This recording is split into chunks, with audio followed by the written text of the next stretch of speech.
She was just there for the season. Krew Season Podcast, we are back again. This is episode 111. Turn my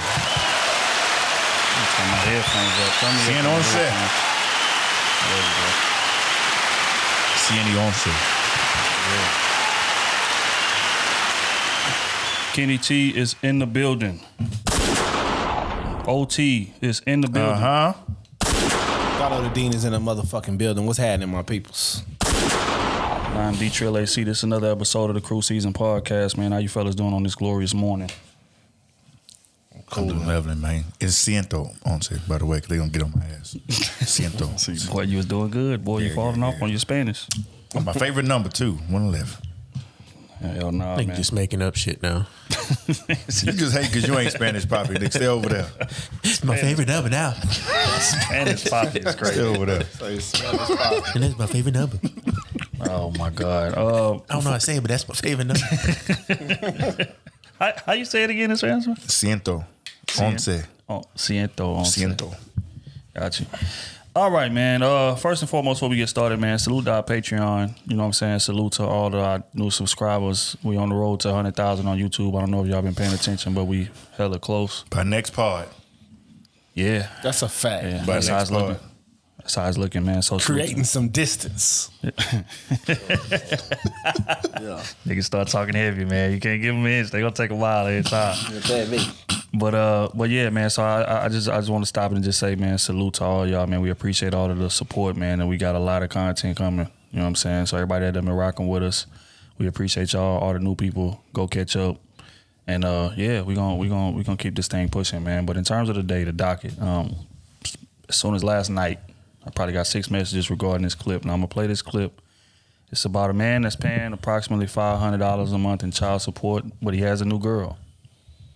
And, you know, his baby mom's called him and, you know, asked him, hey, could you, you know, buy your kids some shoes as well on top of the $500 that he paying a month. Now, his new girl had a problem with that. I'm going to play the clip. I want to get y'all response to how this situation fell out.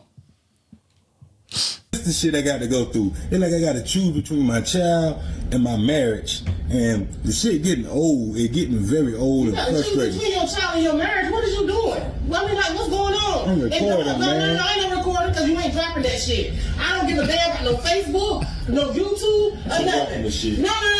And I don't care nothing about that. Because my thing is right here, you pay $500 a month. You can drop it. I'm going to put your business out there. You pay $500 fucking dollars a month in child support, and ain't nobody but doing no extra. No shoes, no clothes, no toys, no nothing. Fuck all that. What you talking about, man? My son needs some shoes. I don't give a damn. No, she can get the shoes out the child support money. She get the shoes out the child support money. That's what you pay child support for. The court ordered child support. You ain't got to do shit else. And she ain't gifting nothing else. She should have never took the fucking child support out if she needed more money. You shouldn't feel like that, though, man. Why shouldn't I feel like that? That's my fucking child. I don't fuck that child. Fuck you too. I don't give a damn about that. Shoes. You have to get some extra shoes and you pay $500 fucking dollars a month in child support. You ain't buying no shoes. You ain't buying no fucking shoes. You buy shoes.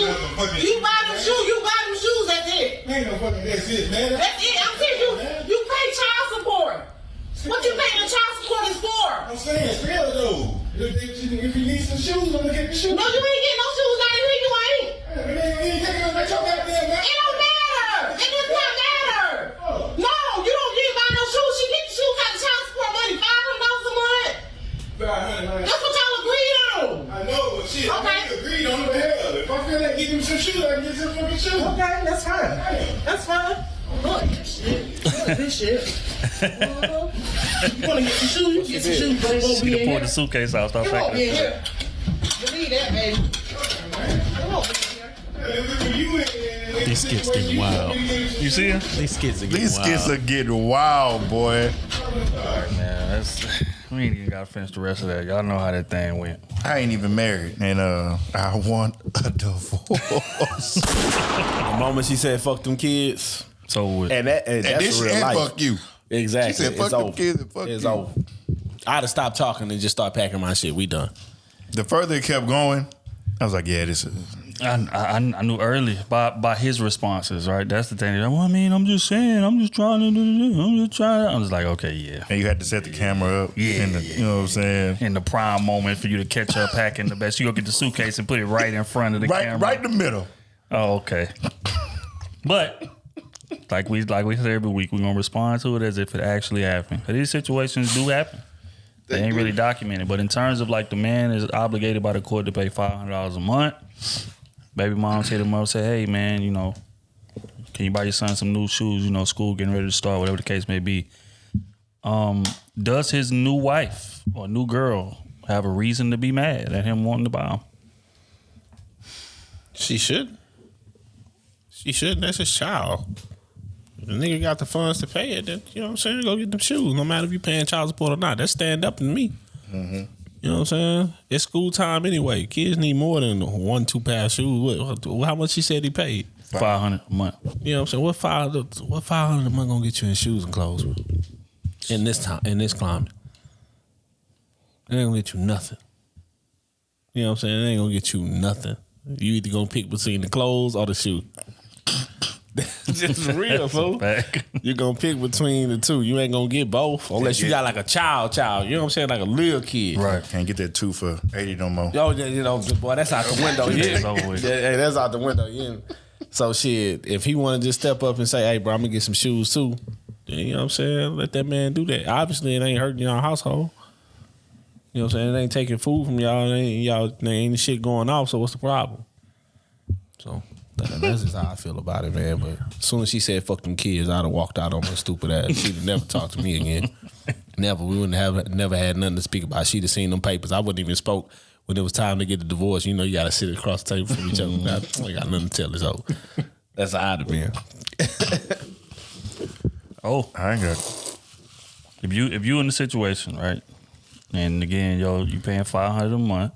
Now, mind you, it was a begrudging court situation that caused you to pay the $500. We ain't saying like, okay, they had a mutual, it was good terms, whatever. We adding variables. We don't know, but we gonna add variables to this shit just to make it a bit more spicy. Right? The court proceedings was a bit contentious. Mm-hmm. Contentious. Y'all settled down to $500 a month. And then she hit you a couple months later. Hey, I know, court said $500 a month, but school's starting, your kid needs some new shoes. You as a man, do you feel obligated to pay that? And does your new girl have a right to be mad? Yeah, that's my kid. So I'm gonna get them they shoes. But them shoes don't stay in my house. Boy, stupid. It don't work like that. They can stay in my house. Shoes can stay in my house. You said they need some shoes? I'm gonna get them some shoes. What we say all the time. That money, you said you wanted 5. Hey, all right, well there it is. They go to 5. Why ain't you get the shoes with the 5? We talk about that all the time. But being a stand-up person, I'm gonna get that's my kid. I'm gonna give him some shoes. And the woman I'm with, she can't trip. That's my child. If I can afford it, why not? Now, if it was putting me in a tight position, that's a different story. But you shouldn't be in no tight position. If you got a child, give them child support, and you got a woman too. Mm-hmm. You gotta have your shit together. Yeah, from the stories we hear, people getting $100 and something. You know what I'm saying? Nigga giving out $5. That mean he 5 might be $5 is a cool starter pack. Yeah, but he making a little bit of bread. They got people out here paying $125. I know. Still can't pay that. Yeah. That's insane. $120 child support money. 5 a cool starter pack though for the kid. Cool starter pack. You know what I'm saying? Do you have to get the top of the notch shoes? Again, this is your kid. My kid is a reflection of me. How old is the kid? I don't know. We ain't got no I don't context. care how But old we my gonna son say A school age. we gonna say 10 years. I about old. to say 10. Shit, he is a representation of Matthew Dunbar in the flesh when I'm not there. You gotta look like me. He a 10. Matter of fact, you gotta be better than me. He is size 8. Yeah. You trying to get him out the kids for like Hey, the kids for locker no more. Hey, them shit's 190. Hey, you want some Yeezys? They 200 for the kids. Better get small purpose shoes or something. some Nike Monarchs. Nah, they ain't doing that. KT, you in this situation, man. Baby mom's tripping. You know what I'm saying? You paying the $500 every month on time. You know what I'm saying? She hits you out the blue in August, school starting. Hey, kid needs some shoes. You know what I'm saying? Do you feel obligated to buy the shoes? And Baby needs shoes. if your new girl start tripping, and you need some teeth.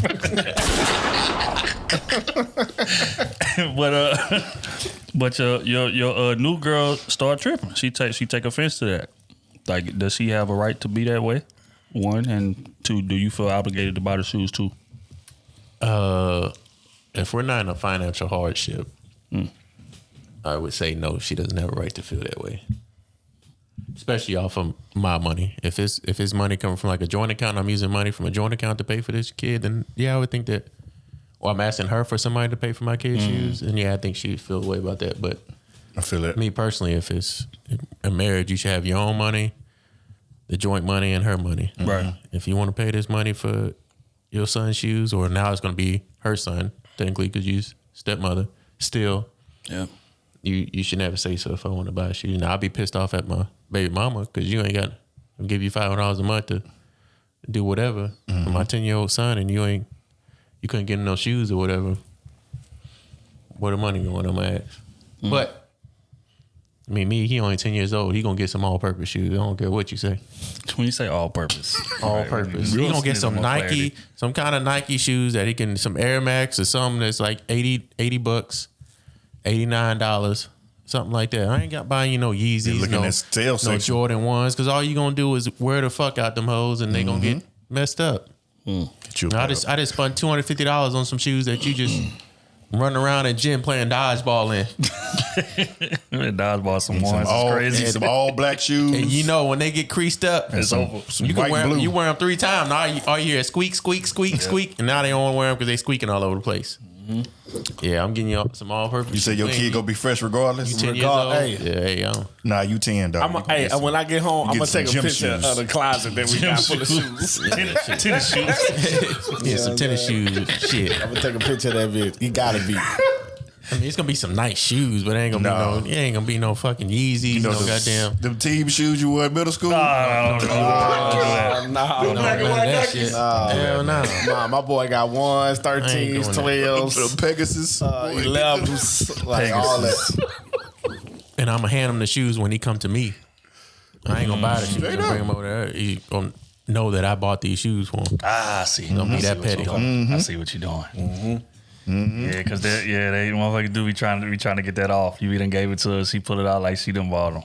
Goddamn right. Goddamn right. Get your stupid ass. Goddamn right. Take care of these shoes. Yeah, nah, I agree with y'all, man. Like again, that's my kid, so you know, of course, I'm gonna do it. But I'm definitely me and her gonna have a hard conversation for sure in terms of where this money. You don't want to go to court. Let's just be honest here. In terms of this child support shit, women is the one that they bring you to court more times than not. So, you know, we went to court. The judge said that this is what I'm supposed to be paying, right? So what that means is that this is my half. Now my kid is coming to stay with me sometimes too, so you can, you know, get that primary care shit out the way. That's what the child support is supposed to supplement, right? But that means that you're not handling the money the right way, and that's a fucking problem. But in the jam, in the moment.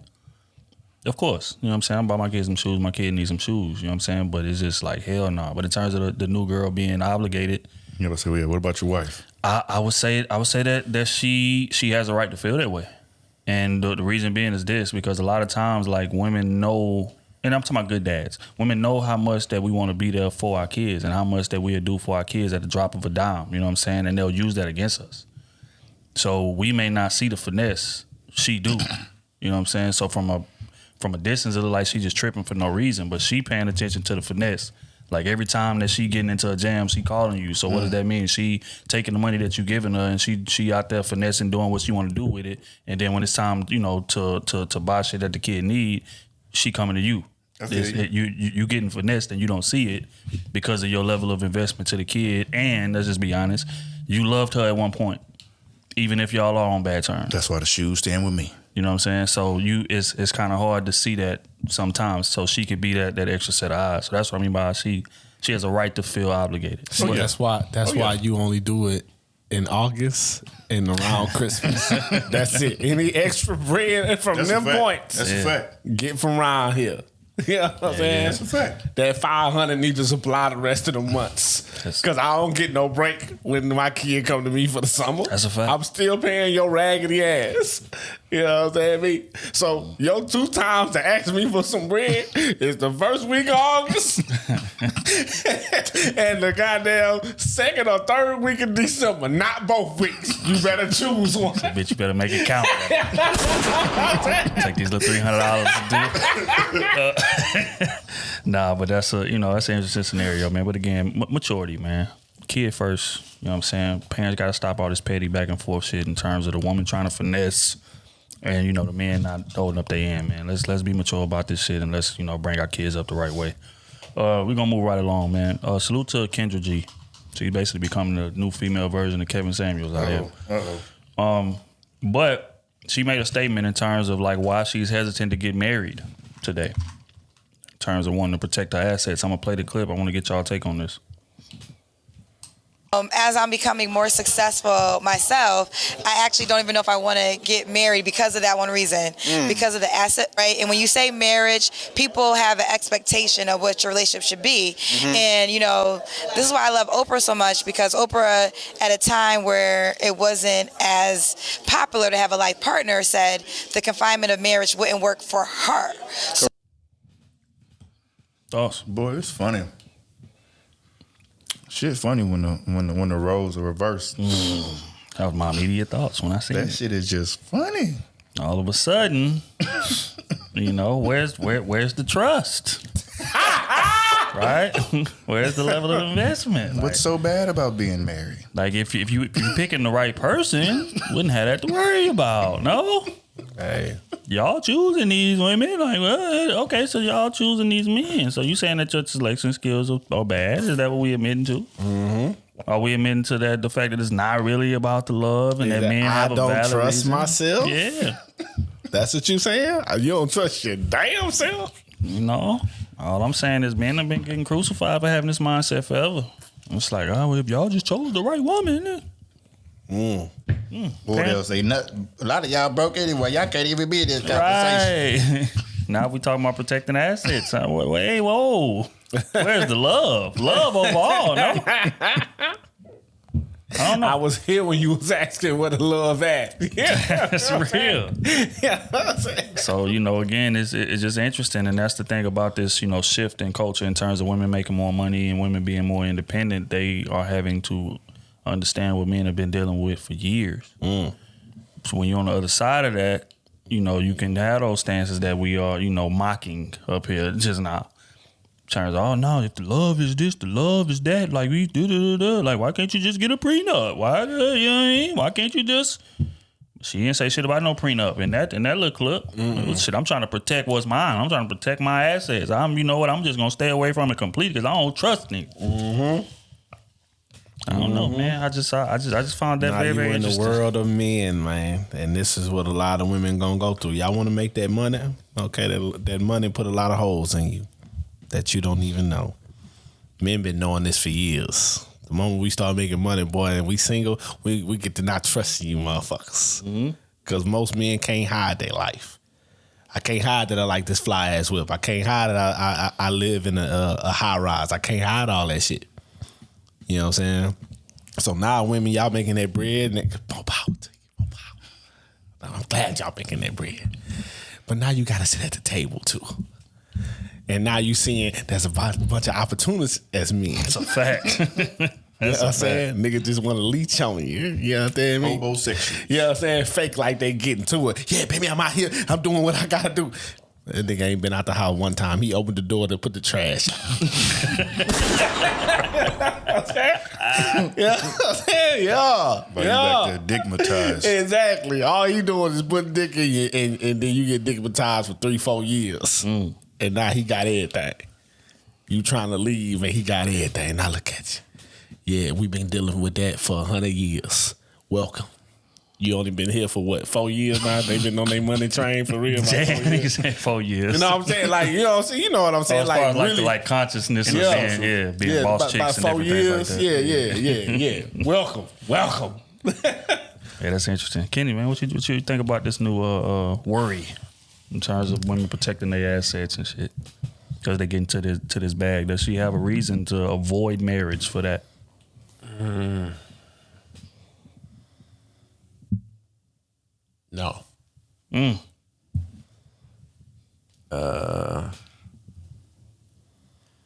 No, I don't think she has a reason to avoid marriage. I think she just puts a lot of weight on her money rather than what she enjoys intimacy-wise from a partner. I think that's a problem with a lot of people. Like, they say, oh, you get this money, you got to worry about people trying to get that from you. You got to know how to read people, man. Like, the dating game is not that hard. We really just try to shoot for people that don't want us. Right. There's a lot of people out there that want you, and you like, hey, they want me, but I want this other person, so I'm gonna shoot this other person down there that actually wants me. There's not really nothing wrong with them. They just don't look as good as, or doesn't have the statistics as the other person that you want that doesn't want you. So why do we still keep on going after that? Yeah. That's the problem. And it's like, oh, I'm worried about losing this money. I'm worried about doing that. I make good enough money. I'm not worried about losing my money. I'm still going to have mine, and I know how to choose properly. Like, I feel like when you get into that atmosphere, like you start making money and you start thinking that a lot of these men you're talking to are there for your money. Maybe it's the group of people that you're chasing after. Facts.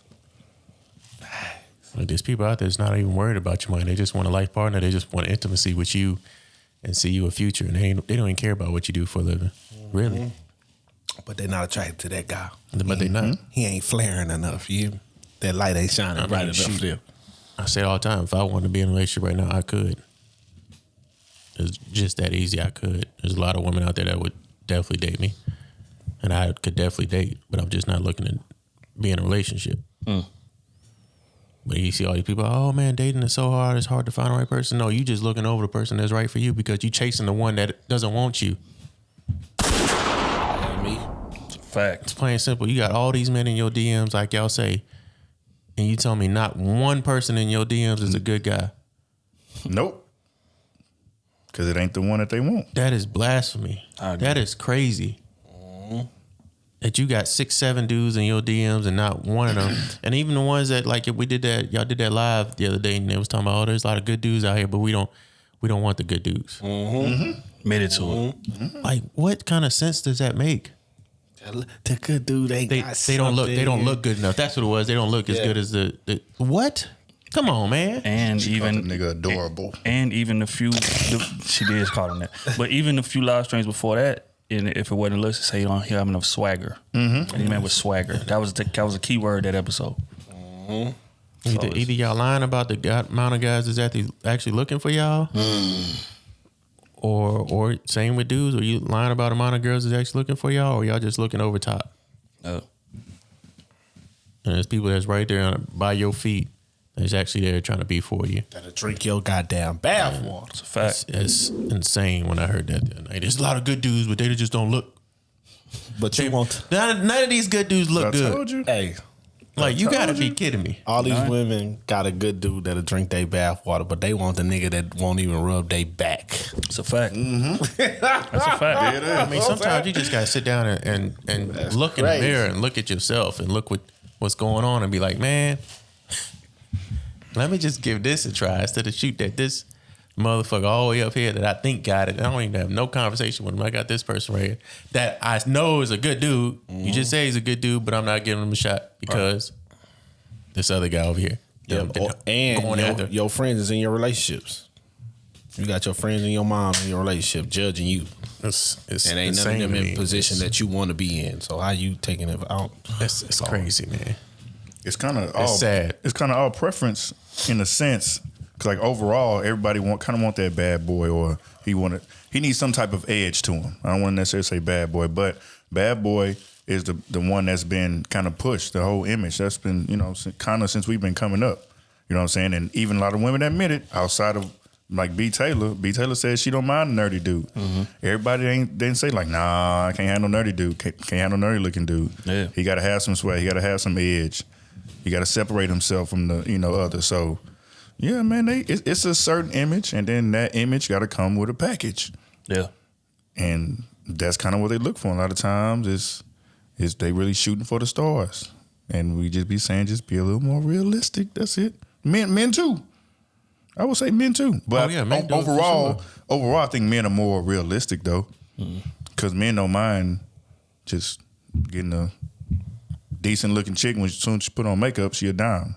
You know what I'm saying? It just be, she real cute, but of course she steps it up whenever she wear a little makeup. So yeah, I think men don't really have a choice but to be realistic because women control access to sex, right? So it's easy to not be realistic when any type of man will have sex with you just because you got the vagina. You know what I mean? So that's why a lot of chicks be confused, so they get to confusing, because all these men want to have sex with me. That don't mean all of them want you, right? To whereas on the other end, men, we are forced to be realistic because we can shoot at a woman or whatever, but she gonna curve the fuck out of us if she don't like us. It ain't gonna be a situation where, okay, well, we can at least get her to have sex with us and, confuse ourselves. You know what I'm saying? So I think that's more so what it is. But yeah, I mean, in terms of that I agree, man. Like, social media has created such a wide net of people, bro. Like, that's why I tell people, I don't understand how people sit. The only reason people should be single in this area is if you just want to be single. But it's so many different options out there, man. And don't get me wrong, all of them are not quality options. I'm not going to sit up here and tell that lie. But if it's 10 of them out there that's in your DMs every day, you can't tell me that at least 2 of them is not worth a shot. 20%? At least 2. 20% is worth a shot. But what it is these guys are missing, like, some shallow shit that y'all want involved. And that's just what it is. And that's why I think that live the other night was so dope, because they just admitted to it. They just said, fuck it. Yeah, you're right. If he don't look at it, I don't care. He can have everything else, but the looks ain't there, I'm out. Nope, can't do it. And we done been saying that for years, and women will tell her, no, that's not true. I'm looking for a man with these qualities, a great dad, a great this, a great that. No, I don't really care. I don't care how the looks are. Shit. So again, go back to what Kitty said. If that's true, then that means the options in y'all DMs are not what y'all say they are. Or y'all just lying to yourselves about not having them. Man, sometimes I think God can come down and just hand make the nigga, and she'll still say, "No, for sure, no, that ain't him." Something off. Telling you, bro, I got a chick. I ain't gonna say no names, bro. I got a chick that said literally, like, this dude is too perfect for me, and that scares me. That's what she said. Yes. Hey, God done made the nigga in front of you. Yeah, that's right there. That's him. This what you wanted right here? Yes. And she gonna be like, hey. That's crazy. But that's well, I did, but if I can get this, can you add a little bit more inches to this? What? Like, never satisfied, bro. Like, never satisfied. And then dudes do the same thing. Yeah. Mm-hmm. Yeah. I asked my coworker the other day. I said, because she was like, she been struggling dating a little bit or whatever. And I was like, okay, like always. I'm going to ask you this. I said, would you date a man that's 5'5"? Mind you, she like 5'2". She was like, oh no. She said, I just like tall men. It makes me feel safe. She like big dudes. She just make me feel safe. And I was like, that's it. See this? You know what I'm saying? That's one of the issues right there. Sometimes you got to tailor it a little bit. It's not going to come in the package that you want all the time. Man. It's not. All right, man, we back. Pardon us for the brief intermission. We had some packages come through we had to go pick up. But back to it. We was sent the clip. There was a scuffle in the airport between a man and a woman, right? And started out, typical man and a woman face, whatever, and then she hauls off and hits him. And then he hits her back, right? And then it goes into chaos. I'm gonna play the clip. For those who ain't seen it, everybody watching on YouTube, y'all gonna get to see it. All of the audio listeners want y'all to just go tap in and find that clip. It shouldn't be hard to find. It's just literally everywhere at this point. But yeah, I'm gonna play it, and then I want to, we're gonna describe it in detail and then react to it in terms of like who was wrong in the situation and all of that good stuff. So here we go. You haven't lost your mind. Don't touch me ever in your life. You touched me first, and then you got in my face. Don't ever invade my personal space. Get out of my face! No, I'm not. You fucking faggot! I'm here. You fucking I'm here. butt fucking Japanese bitch! You're touching touching me again. You're fucking touching me again. You're touching me again. It's all on camera. It surely is. You touched me. But you in my personal space. You're in my personal space. You're in my personal space. Stay out of my personal space. She's touching me. She's touching me. And I'm telling you, don't put, she can't put her hands on me.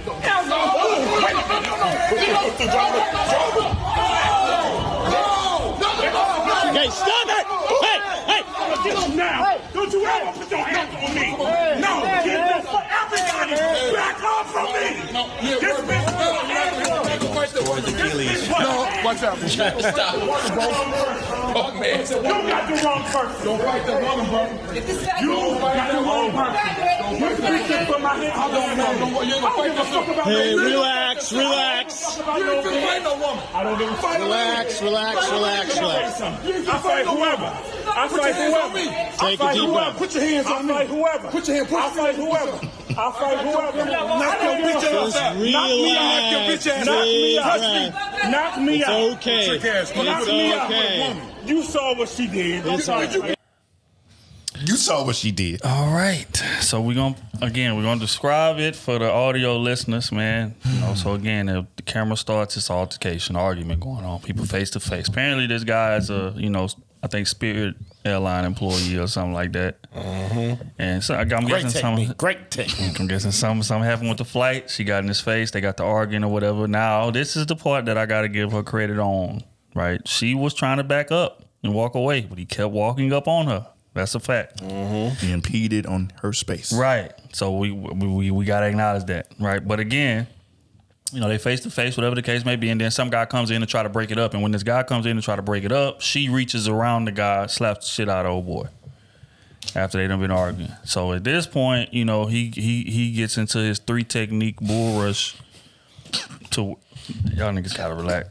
He get into his 3-technique bull rush, you know what I'm saying? And if you watch the clip, his hands was extended perfectly. He didn't let the dude get into his chest. He stayed low. His feet kept moving, you know what I'm saying? He swim moved, clipped her, made sure she was on the ground, alligator roll, make sure he got the tackle. It was low pad level. It was great technique on tape. That's coaching. If y'all never watched football. But essentially, he gets around old boy and hits her. So then, of course, everybody come in, start breaking it up.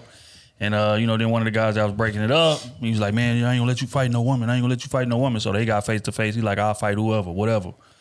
You know what I'm saying? But, of course, no punches was thrown in that situation. So this clip hits the timeline, goes viral. Man, these skits getting wild, man. That wasn't no skit. Damn. Hey, if that's skits going wild. Y'all boys is going to the extreme with this one. That's a skit. But yeah, so the clip hits the timeline, and of course it's polarizing, man. It's dividing the timeline in terms of who's wrong. This is a woman, you don't hit a woman. You got the other side saying she hit him first, like didn't nobody jump in, she hit him first, blah, blah, blah. So I want to get y'all take on where does the accountability lie in this unfortunate circumstance at the airport while people trying to catch their 9 o'clock flight. That's wild at 9 o'clock in the morning. Bro. You had a long night. You get there for that, and you fly in Spirit. Oh hell no! Nah. I just cancel my flight, rebook with American Airlines. I ain't got time for this. I'm not doing this. I ain't got time for this. Not today. That's a fact. Not today. So I think the accountability lies on him when he was getting up in her space. Right. They said their piece or whatever. But once old boy, whoever the coach was that came in and separate the argument, and then she wanted to reach around and smack him, right? Because she had some protection. She figured that the men would protect her, as all women do, and went out and reached and assaulted him. Now he went and assaulted her back. Now, should he have? No, I don't think so. I think the other guys that was over there, want to jump in now after he seen an altercation after he hit her, want to come over there and try to step in now. Right. He should have stepped in beforehand. As he seen the other dude that was 60 years old trying to hold old boy back, almost pulled his Achilles, trying to hold him back. Like that's when you should have stepped in. Yeah. Not now. Now you want to get in the man's face and want to. Like, come on, dog. Yeah. But yeah, you in a place of business. Like, understand. Like, she shouldn't have smacked him. She should be in jail. You ask me, especially in the airport. But damn. Yeah, I don't know, man. Oh, what do you think about it? He was wrong. Plain and simple. I mean, even though she swung off, like what damage is that gonna do you? Now she knocked him out. He got dazed and stumbled. That's personal. It is. Hey, she got a hard right. She could have blacked his eye. Yeah, she could have blacked his eye with the slap. Could have scratched him with the But- slap. You can't know. You don't know that off I the know, rip. but You can say that's personal. He said that shit hurt. Now I gotta get you back. I gotta get my leg back. but you, yeah. But what you a man? Niggas don't. But they at There we go. times, There we at go. times they cannot control themselves either. Once you get them off that ledge, then that's when he snap and go to extreme instead of just a little arguing back and forth like they was doing. Which he shouldn't have approached her. Kept going. She was backing up. He kept getting in her face because allegedly, I guess she was in his face or already touched him prior to that. So, yeah, man, he was wrong. She was definitely wrong. She can't. Women, please stop putting your hands on these men. It's fair game after she smacked him. You 1,000% right. Fair game after she smacked But him. at the end of the day, he still shouldn't put his hands on her. You took advantage of that moment of him getting pushed back. I agree with you He was backing 1,000%. away. After he's getting pushed back, he was backing away. He was calming down. You know what I'm saying? They was arguing, but he wasn't going back and getting in her face. He was backing away. behind him. She didn't even walk up. Wow. She came But up then- behind the dude. And then one you- try to take off running. But then you shoving people trying to get, you know what I'm saying, trying to get to her and attack her. That's No, too he much. shoved that one, he point, shoved I'd one have guy. Now you Out the act like a way. woman. Well, I mean, Now you acting like a woman at that point. At that, You must not know who I am. And I mean, I got time she today. kept calling him a faggot. he was. Okay. She kept calling him a faggot. Okay. I'm just saying what She what verbally said. abused him. Yep. She verbally assaulted him, Yep. and she physically assaulted him. Yep. At his place of employment. Yep. This is another caveat that I cannot Self-defense. leave out. Is his place of employment. He's just feel trying to do his job. She mad about a flight, whatever, and it gets escalated. So Now he was wrong for being in her face. Okay, I'm cool with that part. yeah. But the moment the first dude part. stepped in, That's the first I part. can't say that's the first part It because the is. video started off with him saying something about her being. She got in his face and she touched got him in his first. face Right. and all that. Right. So that's not the first part. You get what I'm saying? But where the video started, But he still got in her face. in my eyes, you was wrong, right? He still 'Cause got in you her kept face being at in her some face point. and all that shit. But when dude stepped in and calmed it down, because it was calming down, and what was crazy is he was calming down quickly. He was like, all right. Right. And then she came over and smacked him. If I was dude, I'd have moved out the way. He did. Yeah. He got shoved out the way. Unwillingly moved against his will. Cause that was some hoe ass shit because she wouldn't have did that without that dude being there. Right. You I get what I'm agree. saying? She wouldn't have did that. So in my opinion, right then and there, like that was wrong. Like that was all the way wrong. You gotta know have what I'm more saying? self-restraint though. And he didn't assault you. Cause if he'd have put his hands on you first, he'd have been in jail. Facts. So we're gonna keep it a bean. That's a fact. But just because you get in my face, mean I gotta get in your face? that we arguing. Shit heated. You know what I'm saying? But he didn't hit her. I agree, but He didn't hit her. He but didn't assault her. But you pushing that issue.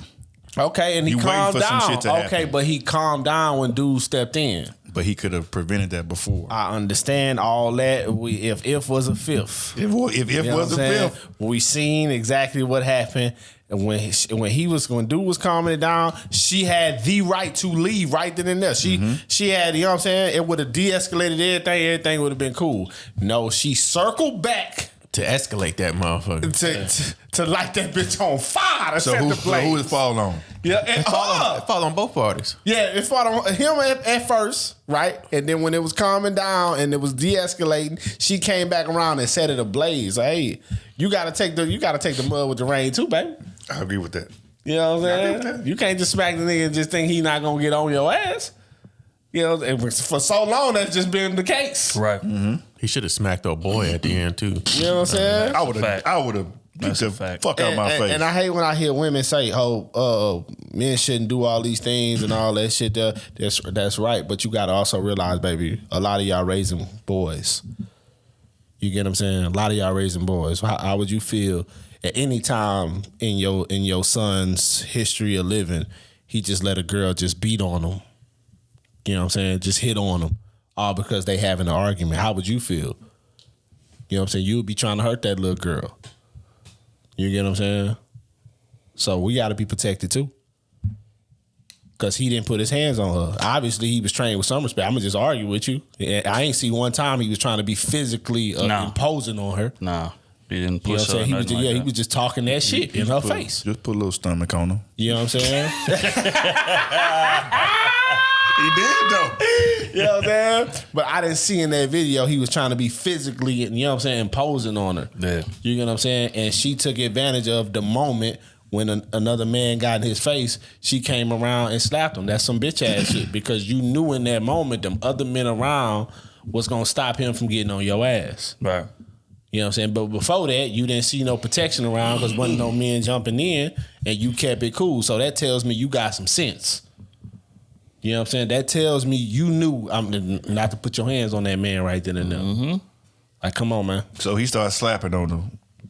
When do you jump in? Oh, you jump in right then and there. Man, you got to realize, man, they had... As an onlooker, you know what I'm saying? You outside... You seen them men, they walked up.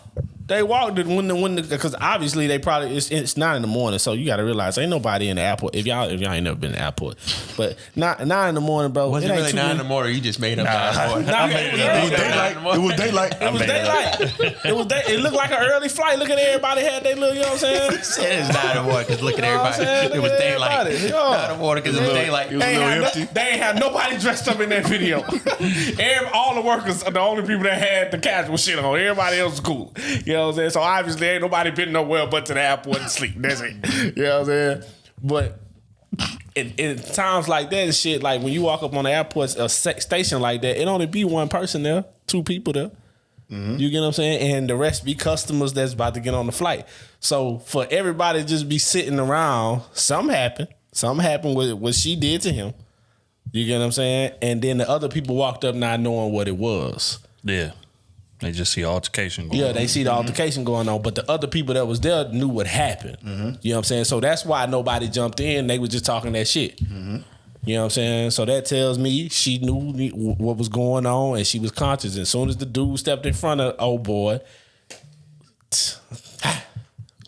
I guess her courage increased like 1,000 points. Of course.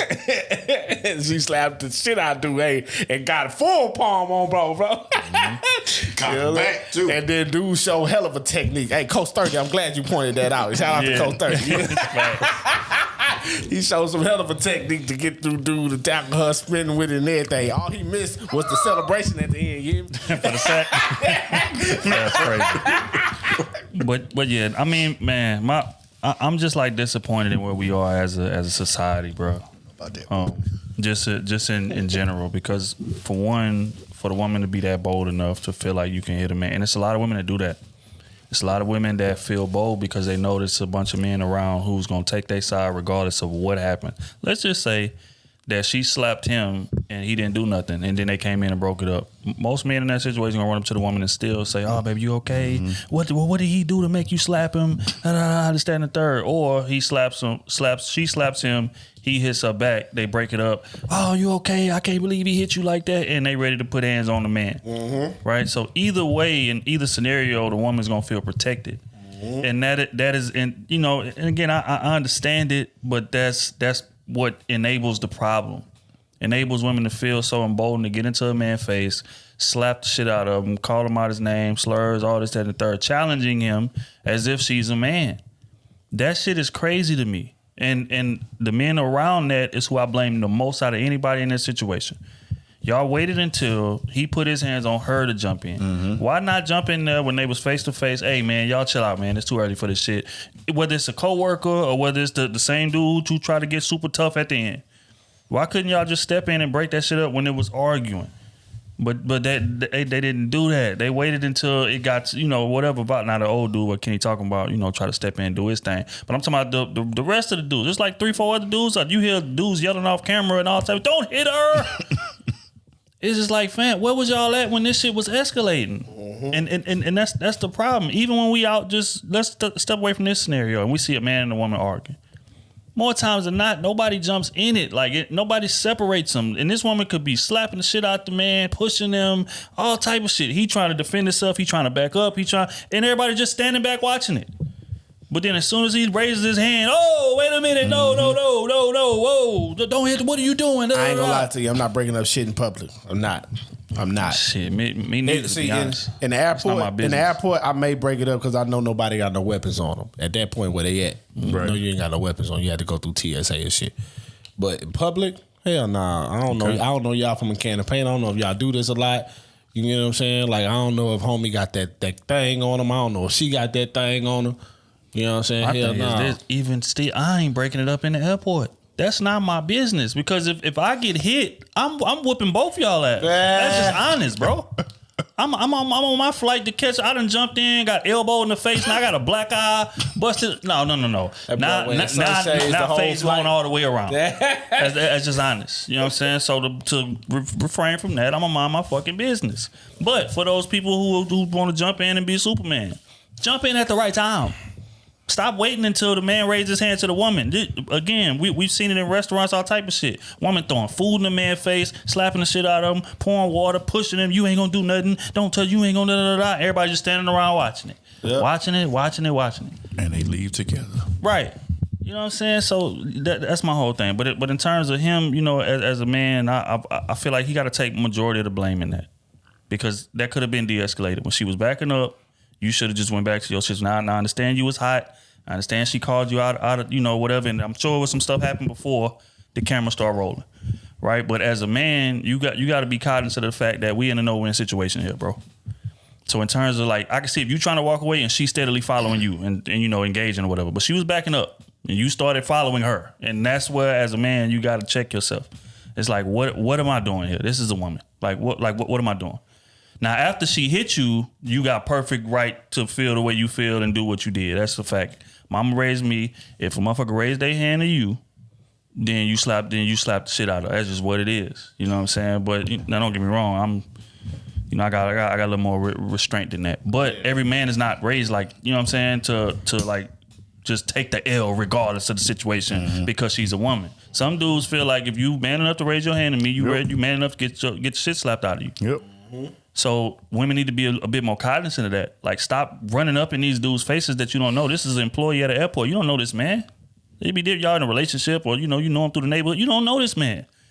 So, again, but as the man, I would say the man has to take majority of the blame for that because she tried to walk away initially and you followed her. There was no reason for you to do that. You could have talked your shit from behind the desk. You could have yelled it at her while you was, whatever. But you continue to walk up on her, escalating the situation. And none of the rest of that shit could have happened if you'd have walked. So that's my take on it. But in terms of everybody outraged, I can't believe he hit her. I can't believe he hit her. Y'all need to talk to these women, bro. Mm-hmm. And tell these women to stop getting these men faces like that and stop putting their hands on men. Of course, everybody need to keep their hands to themselves, but stop putting hands on men and then thinking that you got a damn get out of jail free card. All the men gonna jump in and save me. You run the risk of that right there happening. She slapped him and didn't know he had great technique. That nigga was looking like all pro Warren Sapp in 97. Nigga. Waiting for some shit to pop off. Straight up. But okay, we gonna move this thing along, man. Well, actually, we gonna kind of stay right here. It was a video that came out in terms of that case that's going on. Y'all remember that case to where that white YouTube girl was with the black dude and Instagram model. OnlyFans. Yeah. Top whatever murdered. Yeah. Oh boy. Yeah. So she ended up, they ended up getting into an altercation. And mind you, this man has a history of bashing black women and things of that nature. In terms of saying, I would never date a black woman. I would never do this. I would never do that.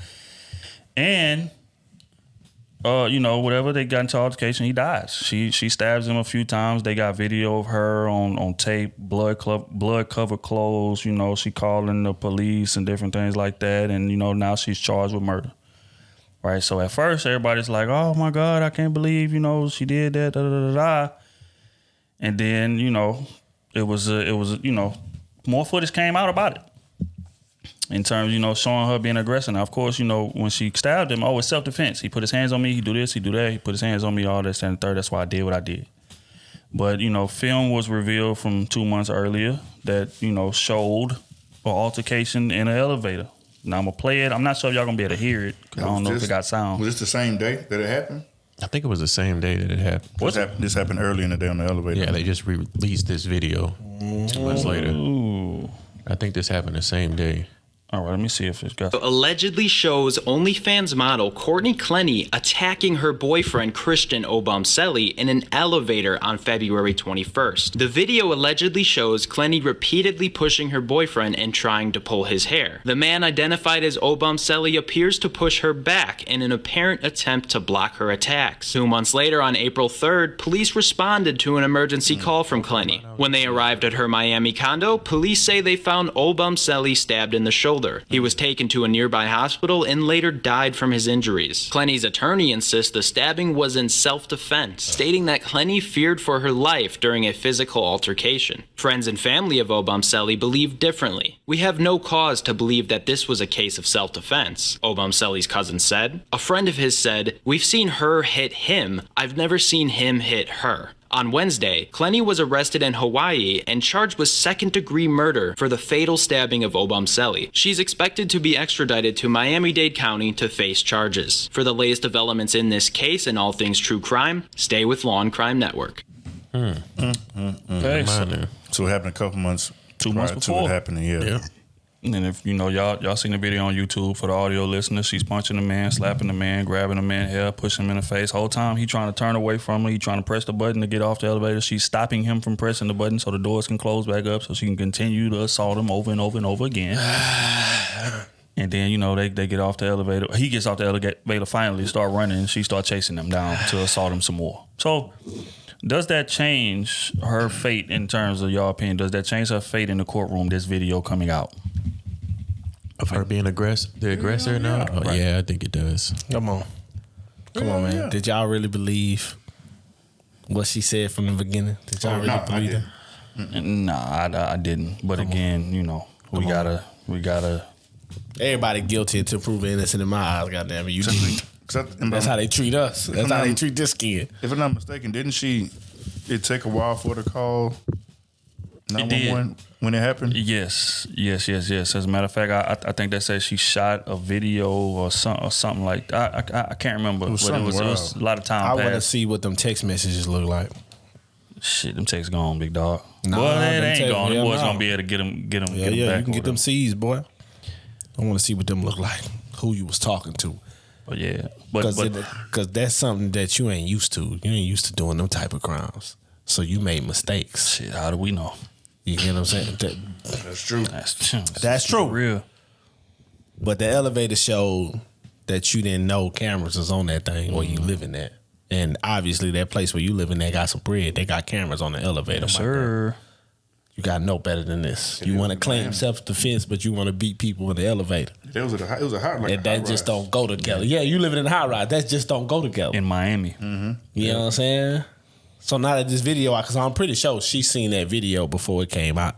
You know what I'm saying? I'm pretty sure it's been in the law shit before, you know what I'm saying, it came out to the public. Up in the discovery. Yeah, in the discovery shit. You know what I'm saying? So, come on, my girl. My girl, you making mistakes. We see cracks in the story now. Now what's the lie you gonna tell? Because now you gotta lie now. You gotta lie. Because your whole perception was, I was a good girl. He was just beating on me, and I protected myself. Right here shows something other. It shows, in a sense, it shows he was a good dude. Because he didn't hit you. He was trying to get out that elevator. Several times. She gonna say it just that time. Yep. That's just like it. That's just like if you get pulled over for speeding, and you wasn't speeding. Mm-hmm. God say, I caught you speeding, but you wasn't, and they got videotape of you speeding 2 months beforehand. Mm-hmm. That don't mean I was speeding this time. That's a fact. I was just speeding that time. Right. And then it's wild because we can't get his side. Yep. So it's her word, and then how much credibility. So I think the argument on the other side is going to be trying to demean her credibility, and this is going to be in line with that. And you know what's crazy? A dead man has no story. Yeah, and she gonna get to walk. Even if she get a couple years, in my opinion, you walking because you took a life. And from seeing that video, it looked like you took a life in vain. If you asking me, but see, I don't know if she gonna necessarily walk from this, and this is why.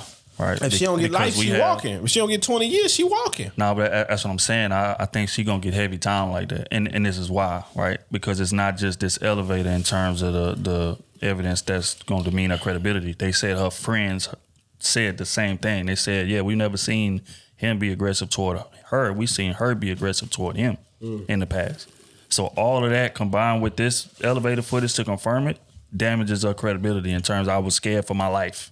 When people around y'all who hang around y'all often say, it's you that be always aggressive and, being abusive and things like that. So I think they gonna fry. I do.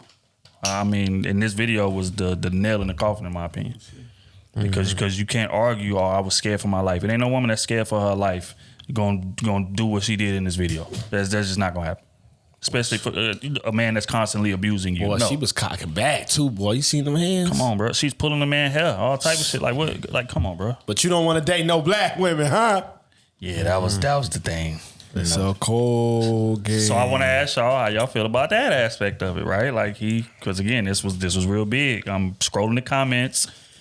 Of course, black women in there. Oh, that's what you get, and you talking bad about us, and that's crazy. How you expect us to ride for you, and you bashing us. Now, mind you, according to a source, they say these tweets came from when he was like in high school or something like that. But I don't care nothing about none of that. The tweets are there. The tweets are in existence. So, do y'all feel like people that are in the comments, like saying, quote, basically, that's what you get for bashing us? Do y'all feel like they have any validity in that? I'm not gonna say validity. I'm not gonna say that. I'm not gonna demand dead, bro. I'm not gonna do that. I'm not gonna disrespect nobody that's dead, but I can see it. Let me just say that I can see it. You know what I'm saying? You chose the side you chose. That side knocked you off.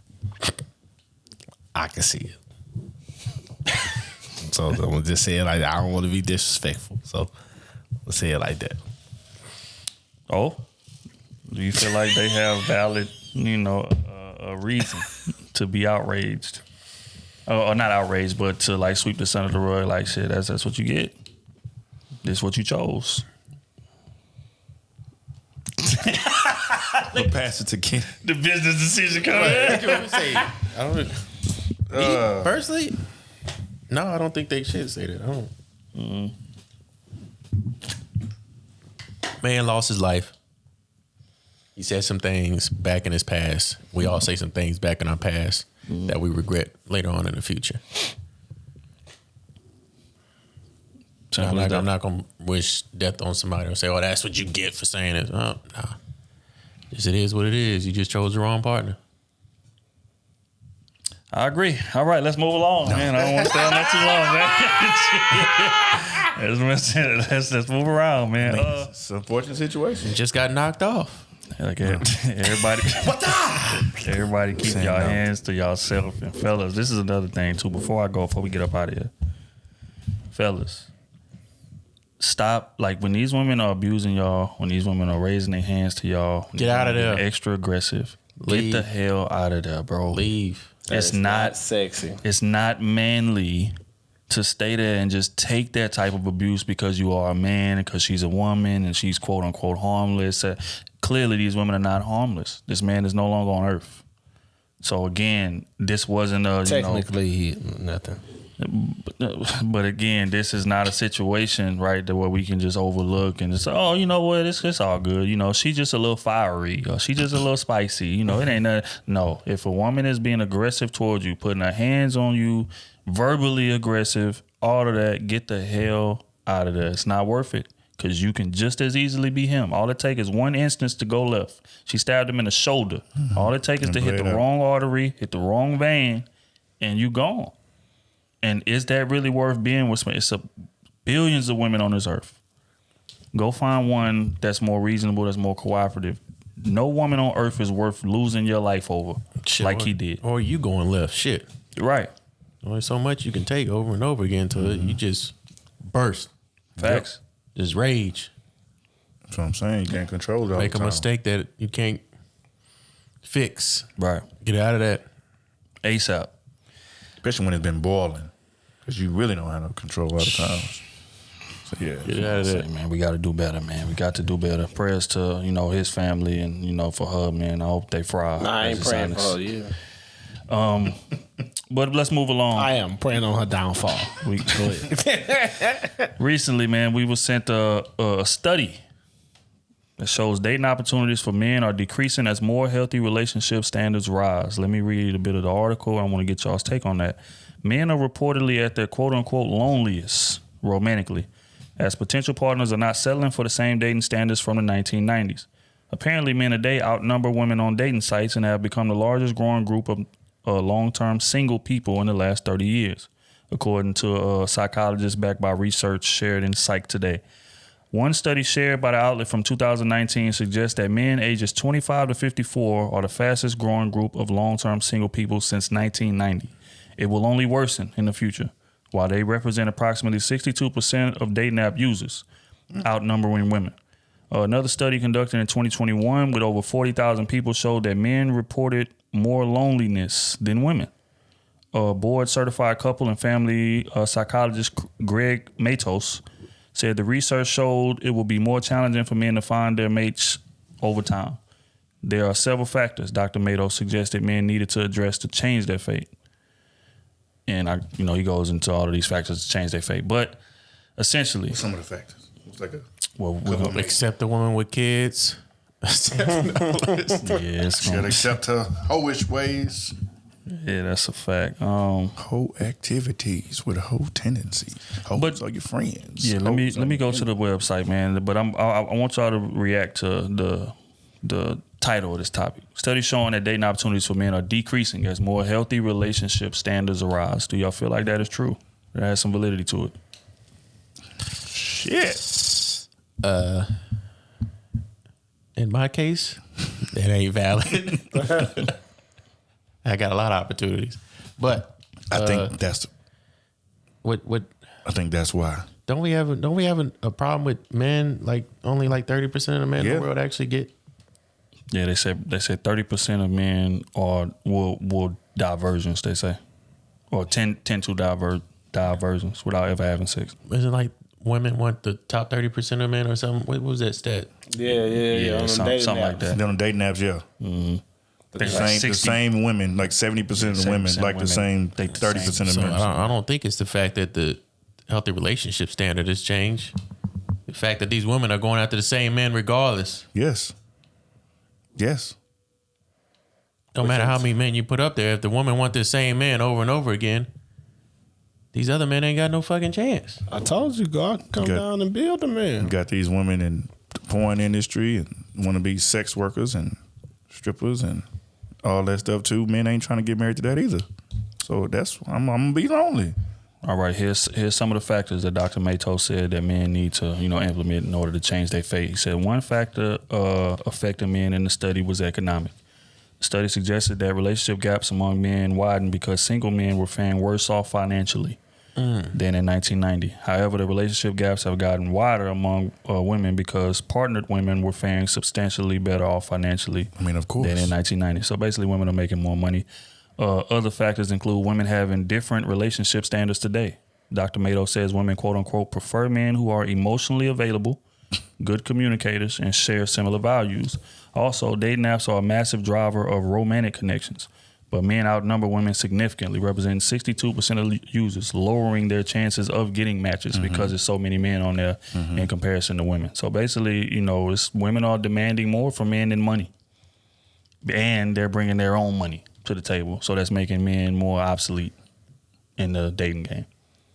And they say that it's only gonna get worse going forward.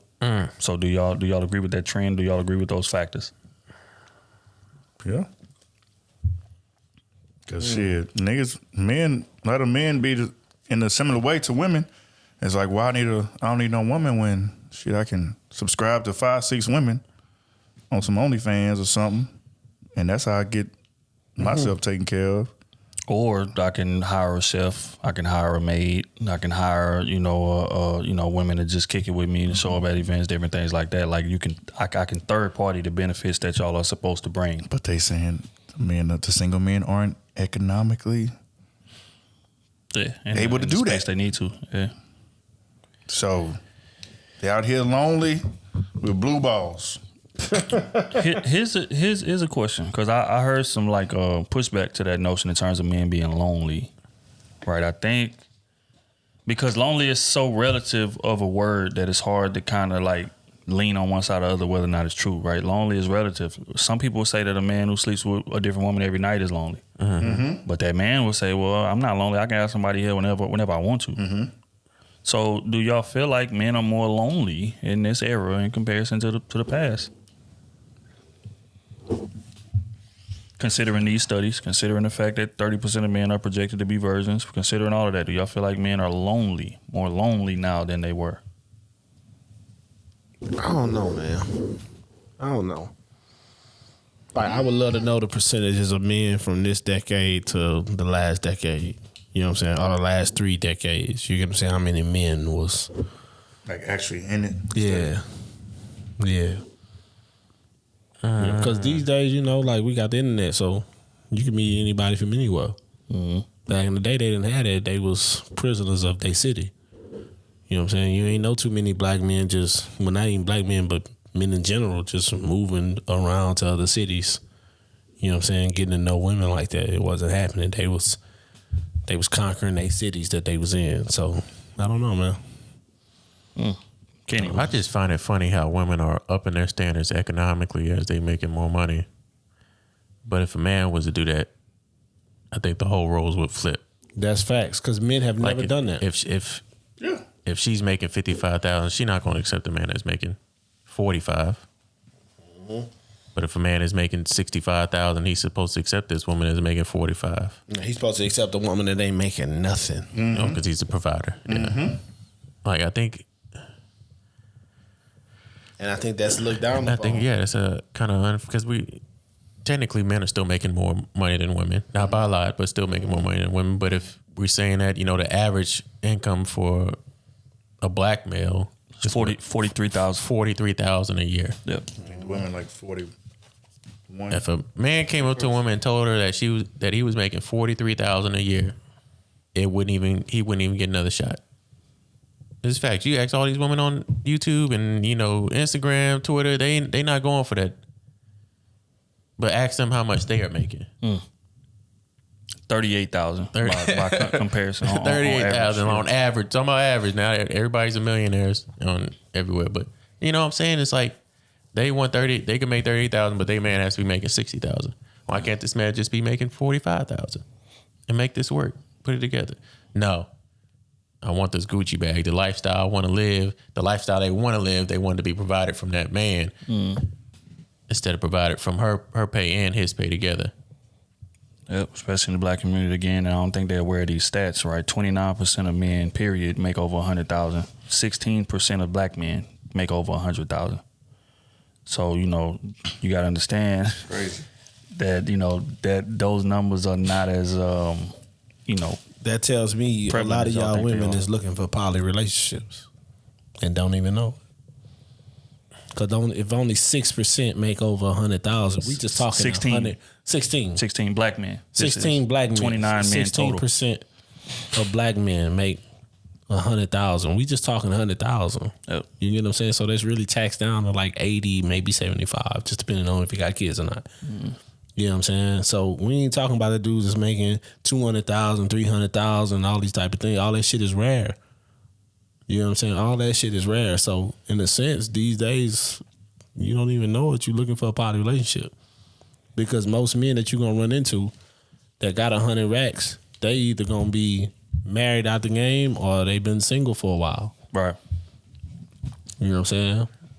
Yeah, so, because most men that are making that much money are married. You know what I'm saying? Yeah, that's a fact. I'm married out the game. Or I'm recently type of divorce type of thing. You get what I'm saying? It ain't just, I just came into this shit. That's a rare occasion. I came into this bread and I've been single my whole life. That's a rare man to run into. Mm-hmm. You know what I'm saying? So in a sense, them men are not even on the market anyway. That's making that type of bread. They're not even on the market. But here's the question, like, who's the onus on in terms of changing that? What I mean by that is, do women need to drive their standards or do men need to make more money? Man, men's standards always been down. That's just a fact. You know what I'm saying? Because a man start making some bread, bro. A man can hit a job right now making $300,000 a year. He will date a woman that don't have no income, that's working at Walmart and McDonald's. You know what I'm saying? That's working at a warehouse job. That's working at like a waste management or something. That is, you know what I'm saying, in a low position. A man will date that and not even think twice about that. A woman, she ain't doing that. Your woman lands a $300,000 job, she's looking up above her. You know what I'm saying? She's looking on the level of her or up above her. What you think the reasoning is?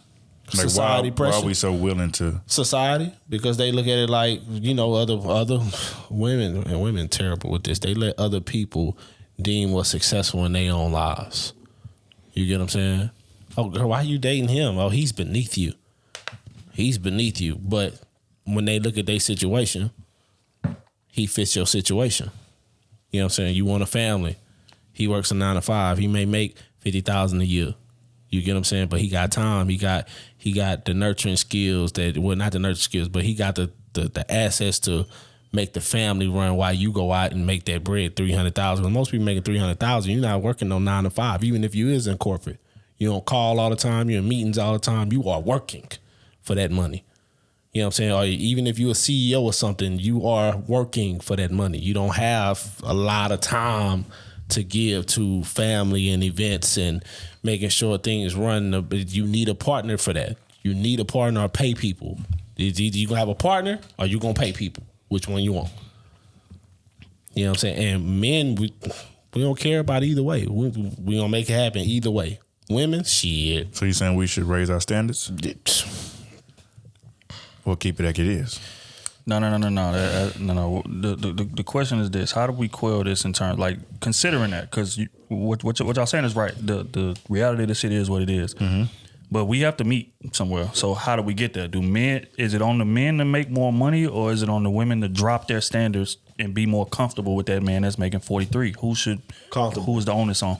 I'm thinking some of both. Because it's so, man, it is. We can all say, man, go make more money or all that shit. That shit is hard to do.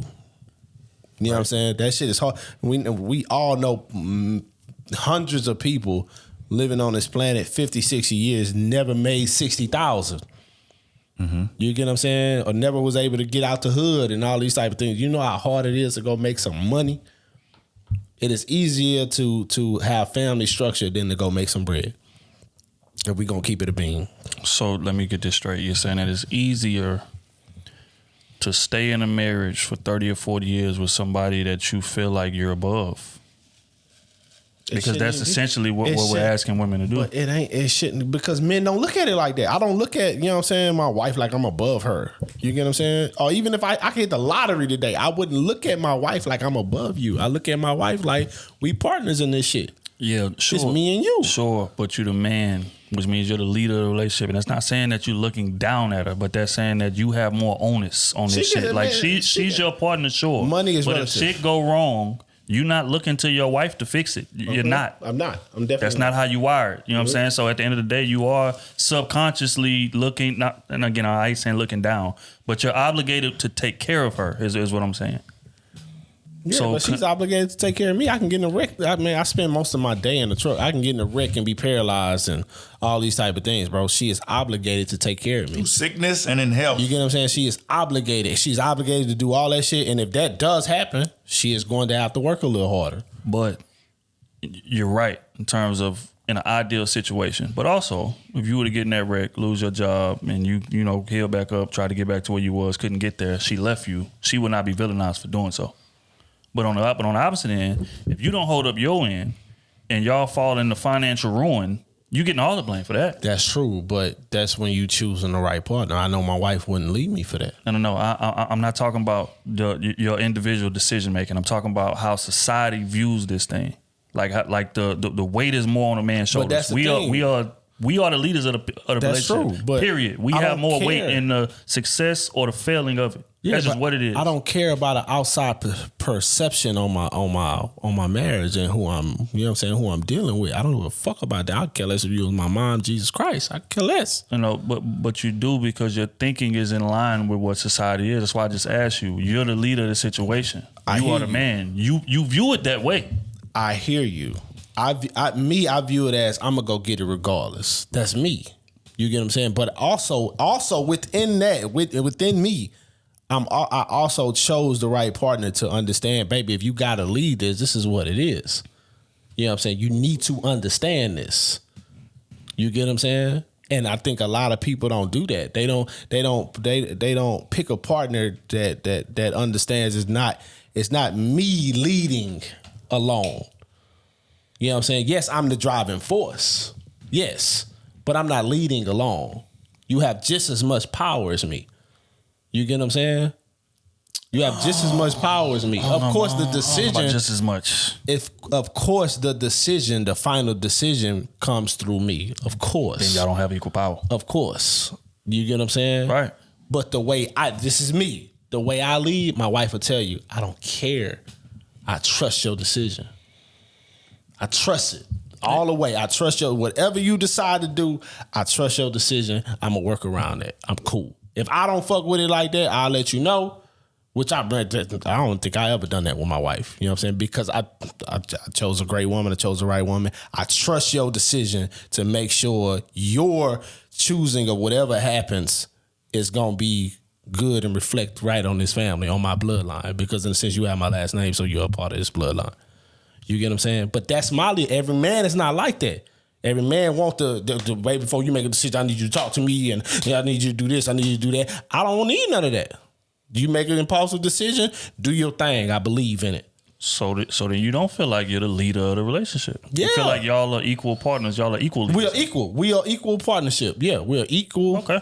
You know what I'm saying? Okay, well, yeah, everything. that's a, yeah. That's, you know what I'm saying? It ain't no, different. like I said before, your ego, and you said it too. Your ego has no place in your relationship. Sure. My ego doesn't drive my relationship. It doesn't drive me. You get what I'm saying? In my relationship of me and my wife and my son, and you know what I'm saying? Like of that, my ego does not have anything to do with that. Mm-hmm. Now my ego has as much to do with my work ethic and you know what I'm saying, like putting things together for us. But as far as like our covenant of things, I don't do that. You get what I'm saying? I can care less. My wife tell you, I don't care. I don't care about that. Okay, it's cool. You like it? All right, let's go. I like it. Cool. Let's go. You know what I'm saying? But a lot of men, I'm talking 98% of men not like that. They want that decision to come through them. They want a lot of shit to come. I don't care about that. Yeah. Because I look at it like we just got to keep it reality. Majority of men, when you get married, bro, you're going to die before your woman.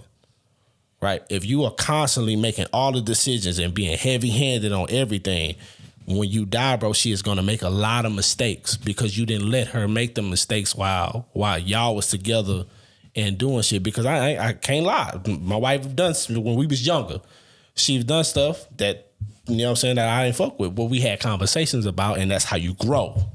You know, and I've done shit that fucked up shit. But that's how we grow. We have conversations about it. We come back to drawing board, and that's how we grow. Now we at a level to where we don't make mistakes on shit. You know what I'm saying? Timing and all this type of shit. We know exactly what the road is to get to the next thing. Like we don't make mistakes no more.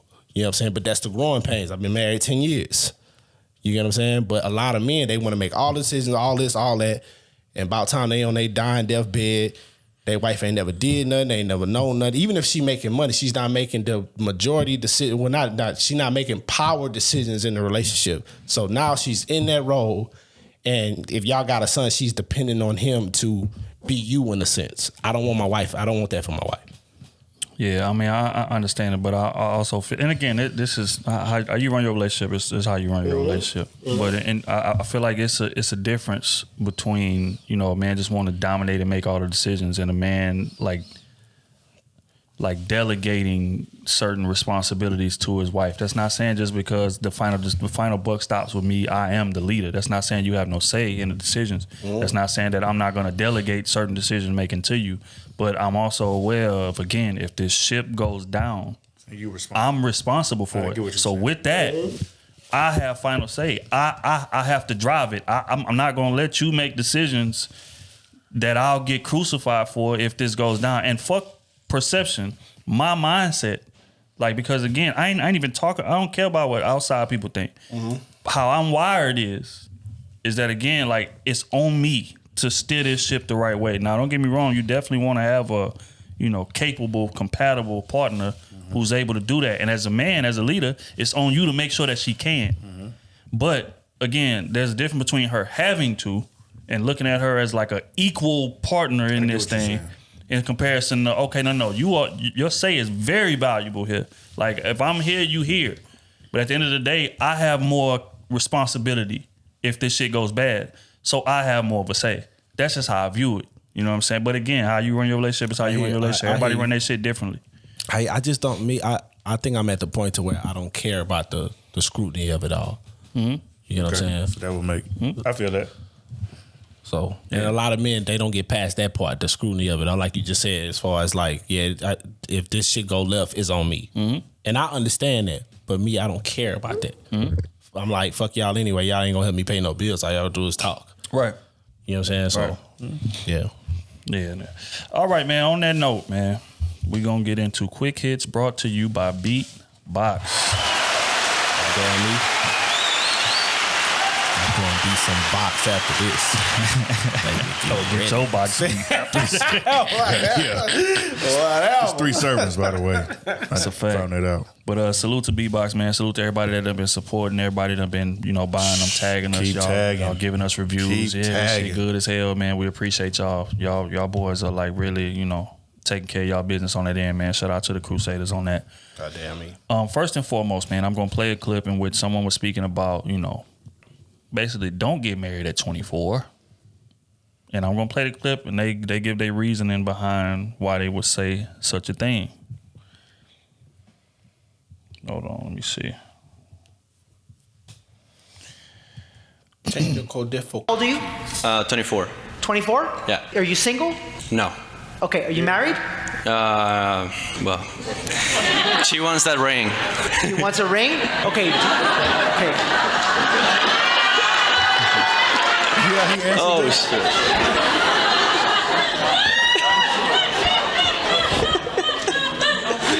What are you gonna do? Brother, look at me in my fucking eyes right now. Look at me right now. You under no circumstances get married until you know who the you are. I know. Until you're at least 35 years old. Damn. You understand that? Until you do that, you go make money, you go get healthy, you go live life. If she's the one, she will wait for you. Speak to her with honesty and integrity and love her, but say, I don't even know who I am yet, so I don't even know what I want yet. Does that make sense? I just saved you millions of dollars.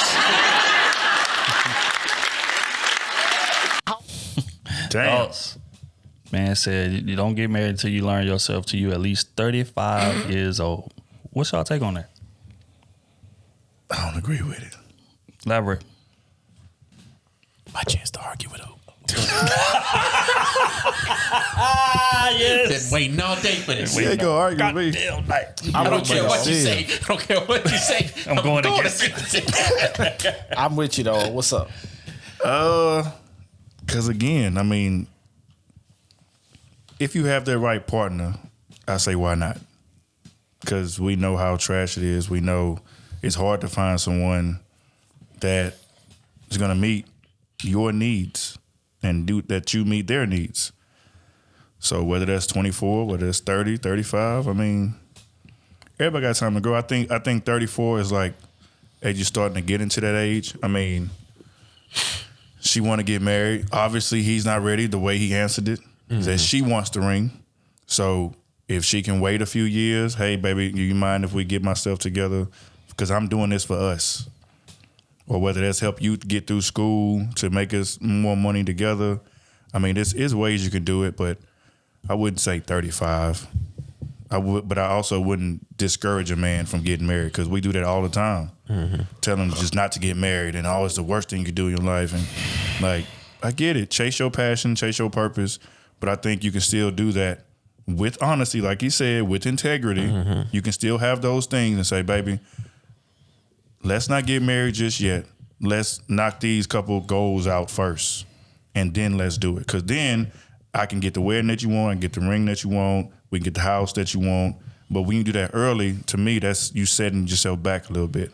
Now I'm in debt $30,000 for a wedding that we shouldn't have had when we just get on our feet, or I'm just getting on my feet.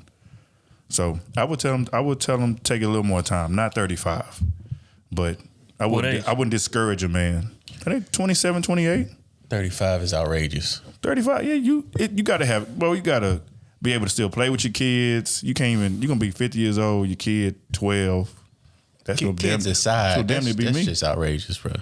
And I get, you heard the stupid people in the background talking, not talking, clapping.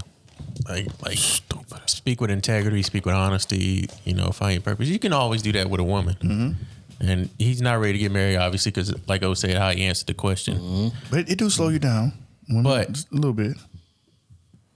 God damn, threw me off my damn text. My bad. But like in the same state, like you should be willing to be open and honest with that woman, regardless if that's your girlfriend. You should be already leading up to those steps to be open and honest with her, speaking with integrity and honesty to her. And if you're not ready, say, hey, I'm just not ready yet. But give her she gonna ask, okay, how long should I be waiting? Give me a year or two. I'm gonna be open, I'm gonna be honest, I'm gonna be about where we're going, I'm gonna be about you. And just be about her. Don't be going out here and say, I'm gonna give you a year or two and go out here fuck around. Right. That's key. Now you just fucking you messing up time and you're not being honest. Then I would say, hey, you don't need to be married at all. And you definitely need to go find your purpose because you definitely not ready to be in a marriage. But if you be open and honest about your situation and growing with this person, I say in a year or two, you definitely will be proposing to that woman. Because now you have the intimacy. It's not just about sex. It's about you being able to trust this person, be open and vulnerable with her, and being in a safe space whenever you talk to that person about it. That's the whole thing about intimacy. Yeah. That you can be open and at your most lowest level, be honest to this person and feel safe with doing it. There's not a lot of people you can do that with. That's true. Smooth. You agree with the man said, man, waiting at 35, man? Yeah, no, don't get married at 24. You don't know yourself yet. What you got to say about that, Smooth? No, I don't agree with that stupid ass shit. Y'all know that shit's stupid as hell. If I'm 35, making some bread. This is just my opinion. This is me. If I'm 35, I'm making 80,000. Bro, I'm not gonna trust a lot of people. I'm gonna cloud my judgment on women. And I'm a great reader of people. But that will judge that will cloud my judgment a bit. Because my life is gonna reflect me making 80 by myself, no kids. That's exactly what he's saying. Because New York, California. Yeah, New York. Yeah, I'm talking about in Houston. 80 had your ass in the hood around here. But 80 in Houston, bro, like you can have you a real nice apartment. You know what I'm saying? You can have you a fly ass whip and a little bread in your pocket.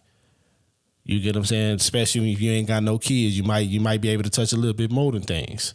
You know what I'm saying? So having that here, like, that clouds your judgment, bro. You get what I'm saying? Because taking on a woman at 35 and you ain't got no kids, obviously you thinking about having a kid. So we just gonna say one kid. We ain't gonna say 2 kids. 1 kid. First off, you ain't getting no government assistance from nothing. You already know this because you're 35. You know you've been paying for everything. You get what I'm saying? So all that daycare and milk and all this shit and doctor's appointments, you gonna have to get a promotion at your job, my boy. Now you got a woman. You still got to take her out on dates. You got to court her. Goddamn me. Shit, she may be bringing a little bit of income and all that type of shit. She may be matching your income and all that type of shit. But as y'all likes mess, she likes shit too. She may like them Chanel purses. She may, you know what I'm saying, like the fly whips and all that shit. All that shit costly. You know what I'm saying? She may like living how you living in this high rise and shit like that. But now you got to get a 2-bedroom because y'all about to have a kid and have a family and all these type of things. She may want the big wedding. You 35. My boy, You know what I'm saying? He say marry at 35. How you gonna meet somebody at 35 and then get married? So that in a sense, you marrying at 37 at the earliest. Nah, but just for context, he said have that girl wait for you until 35. That woman is not waiting. That's a lot of fucking time to wait. That woman is not waiting. That's not realistic. That's what he said. Bro. I'm telling you what the man said, bro. Man, ain't no woman waiting that long. Man bro. said, bro. In hopes you don't find another great woman. Yeah. The man said if she's the one for you, she'll wait. Bro. 11 years. 11 years. Fam. It's a decade, bro. What? Bro, that shit was just crazy. When I heard that, I was like, bro, no. She's the one. Big real. blue cap. I mean, we had a lot of women waiting. Still ain't That's get a married. wild take. Big blue cap, dog. Yeah, I'm gonna say. I mean, I understand what he's saying. I get what definitely get what he's saying. Wait 11 years. Yeah, 11 years is a long time for. I ain't expect nobody to wait, but I think 35 was an exaggerated number. I think the main point of it was like wait until you know who you are. But this is what he didn't say, and what I take issue with. As a man, you should be trying to find that purpose way fucking earlier than waiting until you're 30 to do it. As a young man, I feel like we don't do that enough. We literally come out here and say, you know what, I'm just gonna have fun, smash all these hoes or whatever, and then eventually I'm gonna calm down and I'm gonna start thinking about a relationship, start thinking about what I want to do with my life, start thinking about my legacy. I feel like if we giving advice, which he was doing, need to be giving a man advice on finding your purpose way earlier. You know what I'm saying? So that way you don't have to wait until you're 35, because I know who I am at 26. I know who I am at 24. You know what I'm saying? And then when I meet that woman, then we can start slowly building and growing and, you know, again, give me a woman that compliments me and that's compatible with where I'm going. Because that's how, you know, and I think that's what he was trying to like argue against. Because fact of the matter is, you know, we say it all the time, Smooth is an anomaly. I'm an anomaly. When you meet your girl and y'all grow up together, you run the risk of, you know, our outlook on where we going not being the same. Right? Y'all got together. You thought, okay, yeah, man, I'm gonna just work, you know, get me a good paying job or whatever, 9 to 5. I'm gonna be home every day doing my thing. And then somewhere along the line, you start a podcast and y'all got to tour 15 cities in a year. That this wasn't part of the plan. Mm-hmm. But you didn't know that at the time. You know what I'm saying? So now that's creating friction. That's creating, you know, whatever. So I think that's more so what he's talking about. Find out what your purpose is. Find out, you know, whatever. So let's say if, you know, so you can properly account for that and you can be upfront with, hey, where my mindset is going. Right. But I feel like it shouldn't take the 35 to do that. I think as a man, we need to put more urgency on finding out what it is that we want to do realistically, not what other people want us to do. Because we get caught up in that a lot. Like, you know, my mom want me to go to school and be a doctor, mom want me to be a lawyer, or she want me to do this, be in STEM, but I ain't really interested in that. I want to be an artist. I want to be a creator. I want to be whatever. So I think we got to come to grips with that as soon as possible, and then we can get into our relationship sooner. And then we can build, you know, these 30 or 40 years of marriage with a woman that's supporting us, with a woman that's in line with where it is that we going. So that was my only grievance with it. But I do agree that if I'm giving somebody advice, I would never give them the advice. I would never tell them to do what I did. Mm-hmm. Because we ran into a lot of hurdles in the process of me getting to this great space that we in now. Because why? Because I was still trying to figure out who I was and what I wanted to do and what I wanted to be. So, you know, that advice is sound, but it shouldn't take that long to figure it out. That's all I'm saying. I think too, you gotta having a healthy two-parent household is definitely advantageous, because like as you're getting 18, 19, 20, 21, like you don't necessarily have all those financial stresses early on in life. Mm-hmm. So when you have two parents that have set you up for success, you're not trying to play catch up in a sense. Because a lot of times that's what we're doing, playing catch up, especially if you're in school, you got all these loans, you 23, 24, trying to find a decent job, and now you in debt. Some people $100,000+. So how can you really get ahead when you already set yourself behind at an early age? Right. So it's things like that I think would definitely help, and we got to stop having these damn broken homes, man. Shit.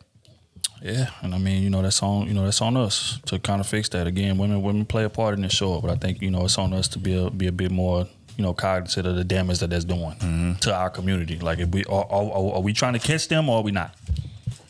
We gotta make up our mind. We gotta be I together. would say build it with your partner. We gotta be together.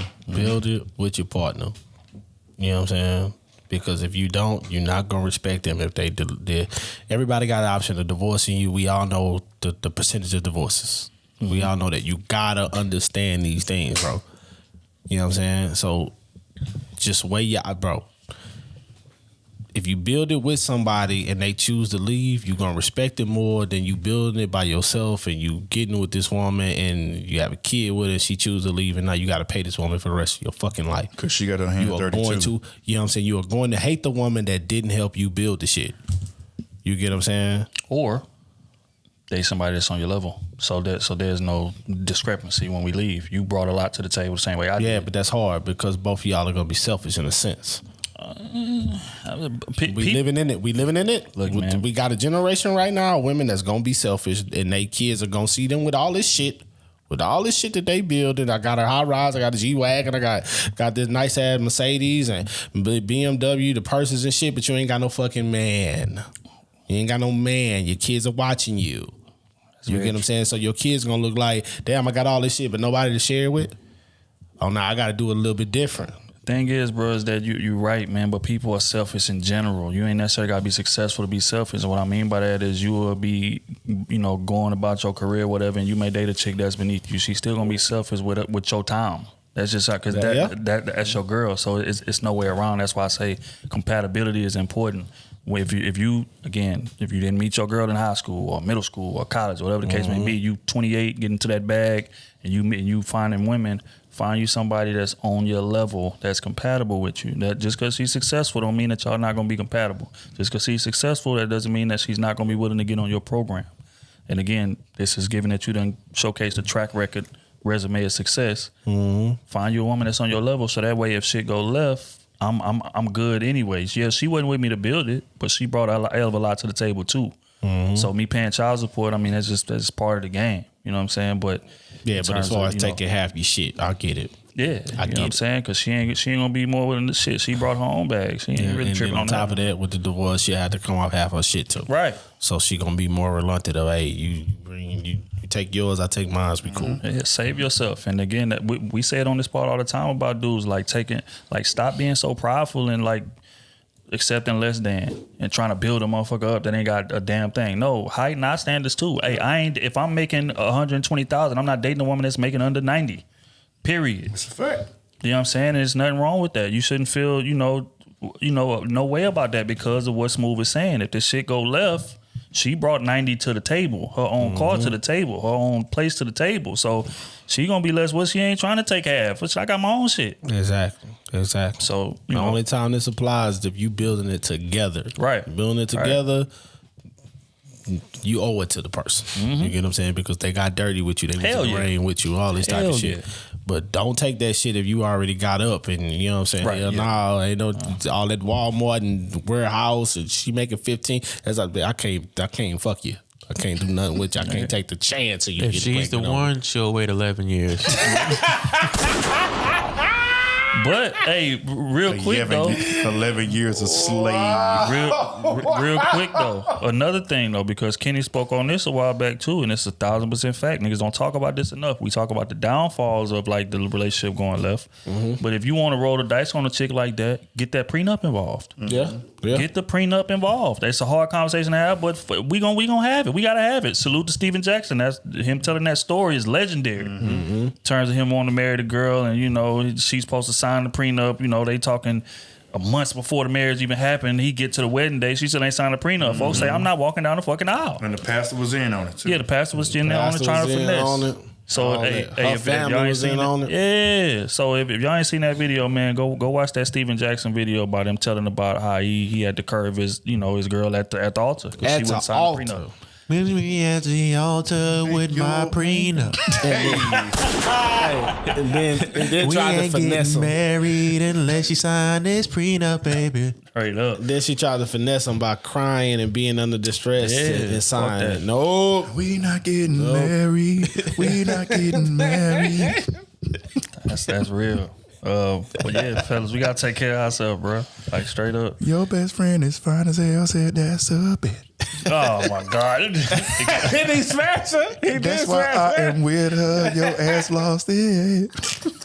He did. He cuffed the best. He cuffed the what you call the best bride. One of the bridesmaids. Maid honor. Maid honor. Yeah. He said they went out to celebrate that night and she pulled up. Wow. She said, girl, I'm going to get this opportunity. It's a cold game. It's a cold game, my nigga. Sure did. Yeah, I downed her. I remember that part. So Steven Jackson, man. That's just real Port Arthur nigga right there, man. All right, we're gonna move on to the next one. It was a quote that was said, money brings you who you want. Struggle brings you who you need. I'm gonna play the clip. I wanna get y'all take on what he had to say. Attracts the person that you want, but your struggle attracts the person that you need. You don't always know who you need, but your struggle will bring somebody and they will come in and deal with your drama. They'll deal with your issues. They'll be able to calm the beast in you. Your struggle will draw the person that you need. Your money will attract the person that you want. But if they come for your money, they'll leave you when your money gets funny. And that's why you need the person that your struggle brings to you. If somebody falls in love with you while you're in a struggle, that's your road dog. Goddamn me. They'll lean with you. They'll rock with you. They'll ride with you. Because you got somebody that was drawn to the struggle because they had an anointing to be able to see greatness in you even when you were in a low place. Great people start out in low places. Boy? Y'all coming to church though? Boy? No. Reach for my wallet. You want to talk about y'all almost got me. I was Nah, because now 4 women out there with 6 different baby daddies. He was struggling, but you said he'd be struggling. He could be a good man. Go lean with me. Go rock with me. Go rock with me. He rocked me for Rock me to sleep. I think he talking about struggling like you trying to put it together. Of course. Because it's different from struggling. You ain't doing shit. To just be a down You know what I'm bad. saying? But struggling to get to somewhere, yeah. Yeah. There's a lot of people struggling to get somewhere, and he still ain't got nowhere. Oh, man. Come on. We But know this what is real a fact. hustle look like. There's a lot of I people hear you. struggling to get somewhere, and they still ain't got nowhere. Now you got 2 people struggling. Damn. You know what? Misery like company. 3 people struggling because y'all got a kid now too. Ooh. Misery likes company. I don't know, man. So again, let me read the quote. I want to get y'all the response to the quote. Money brings you who you want. Struggle brings you who you need. Do y'all agree with that? I feel it. That is definitely true for a man. Can somebody's wants be their need? Hell of a question. That's a hell of a question. I want that. And I need. We can do I ain't this. got no money. I want and I need some money. You know what I'm saying? It's the necessary evil. I mean, I would look, man. How I feel about it is this. I feel like that's a shaky slope. Very. Because struggle bonds should not be praised, and we've been doing that as a culture for years. Struggle bonds. We both broke. We both trying to get it, whatever the case may be. But again, sometimes it does lead to a successful situation, but more times than not, I feel like people crash and burn before they get to that place. But in terms of money bring you who you want, sure. Struggle bring you who you need, sure. If somebody's willing to ride with you through you having nothing, then yes, they get more stripes. But I don't want to praise the whole you having nothing. On this platform, what I want to preach and I want to praise is getting to a level of sufficiency before you even entertain a motherfucker. So that way it doesn't have to be a quote unquote struggle period. We both meeting at a level to where we living comfortable and we build from there. That's what I want to get more to, because that's what other cultures are doing. Let's just keep it real here. Yeah, but we know other cultures. Right, but what I'm saying is we need to get there. We can't settle in this bullshit that we've been dealing with We forever. not other cultures, so let's keep on struggling. Hell no, bro. I'm looking at it, dog. You gotta like. Nah, bro. No, man. All right, so look. 11 years. No. Swear to God. 43,000. That's how I view the world. That's how I view the shit, right? Us as black people here, we have nothing tangible to offer the world. All right. Nothing tangible, right? That's why we don't get the respect. That's why we don't get reparations. That's why we don't get a lot of shit that we know we deserve, but we will never get it because we don't offer something tangible to the world. Every other country offers something. That's why America is in debt, and they do a lot of shit for other countries. You get what I'm saying? We look at it as outrage, but when you look at the grand scheme of things, you only get what you can give. You get what I'm saying? And we can give nothing but, in a sense, swagger. You know what I'm saying? We give every like, soon as we make something hot, we give our money. No, but look, soon as we make something hot, everybody else make it cool. That's just how it works for us, right? In the moment, like in our history, we have somebody great. We have somebody great. They'll kill them. You know what I'm saying? We'll have somebody make something or invent something. Like all this shit, mostly all this shit that's been invented has been invented by a black man. This is proven fact now. But is our name on it? No, they stole it from us. They found a way to finesse it from us. And if we don't want to get off of it, they kill us.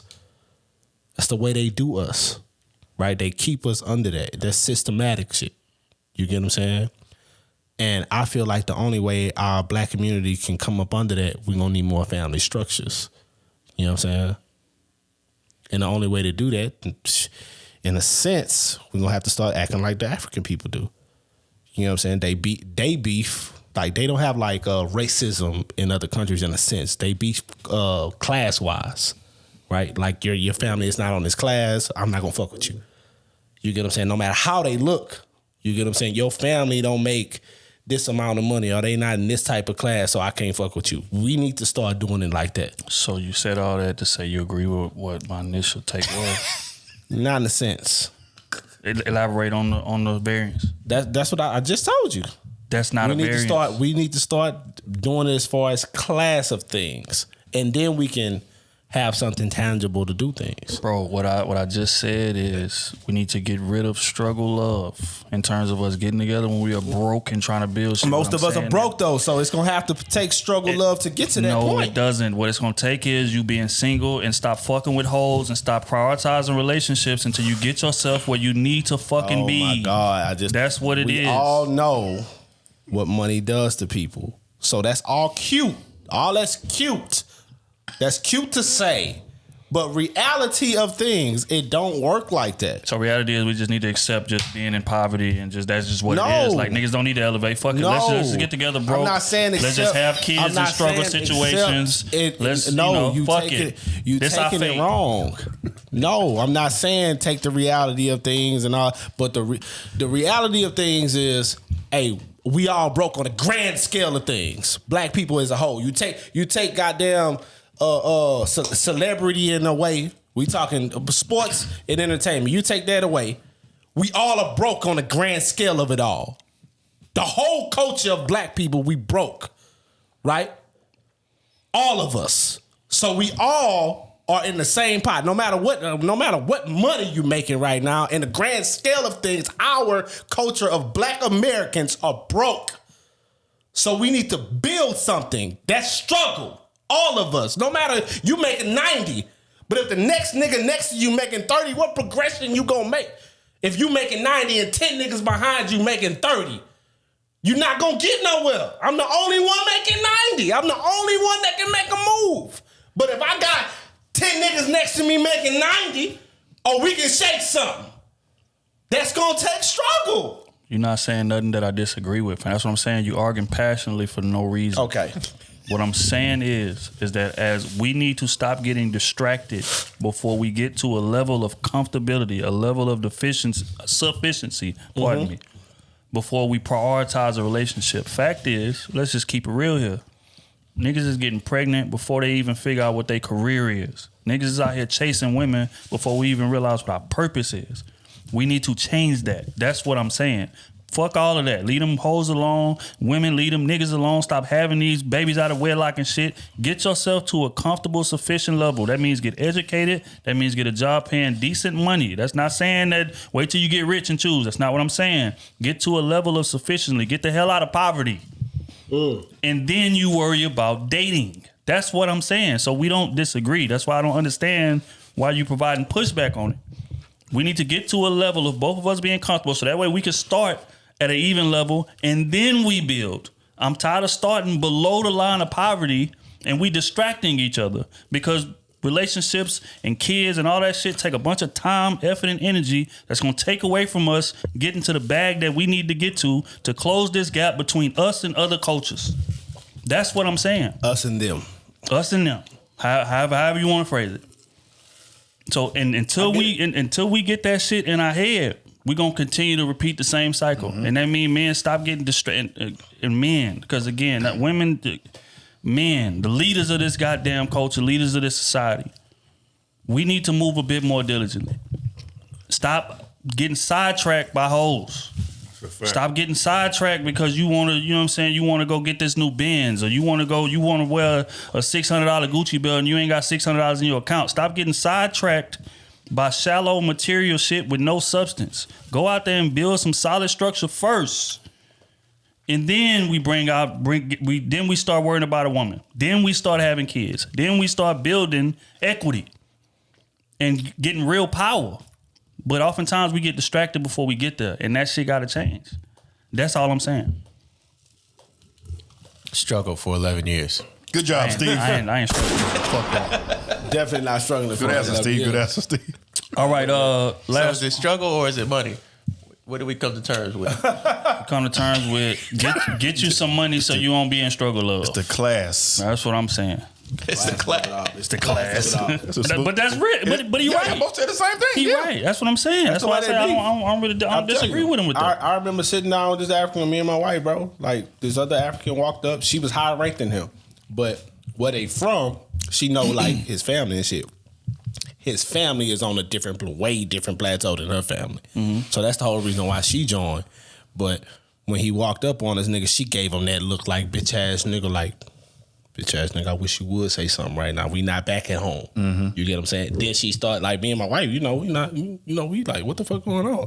So when he walked off, she started explaining like they culture of things and how they do things. She was like, yeah, his people in America would be the white people to us. And I was like, damn. You know what I'm saying? I was like, damn, why y'all, like, everybody black? She was like, we beef off of, like, she didn't say beef, they you know what I'm saying? Like, they beef off of class. So if you're not in a certain class, they won't even put over there. She say they won't even put you in a certain jobs type of shit. Like you got to be extremely smart to get a certain job to bring your family along. And that's the thing, bro. Other cultures been doing that for years, bro. You'll literally see like white families and like Jewish families and families like that. If you bring somebody that's crazy to this house that's that far underneath us, I will not approve of it. You will get cut off. We taking your inheritance. We taking your trust fund. All of that. If you want to go gamble on somebody that's of lower tier, you got to take what come with that. You know what I'm saying? And it look crazy on the opposite end because we ain't in it. But that's why those people are steadily at the level that they are at, because marriage, people forget like what marriage started about. It wasn't about love. Right. It was about a combination of assets. We combining family assets and to build a conglomerate. That's what this shit is about, to have real power, real equity, real money. You 10 horses and 30 goats. That's real. Shit like that. You know what I'm saying? So we only bring a mule.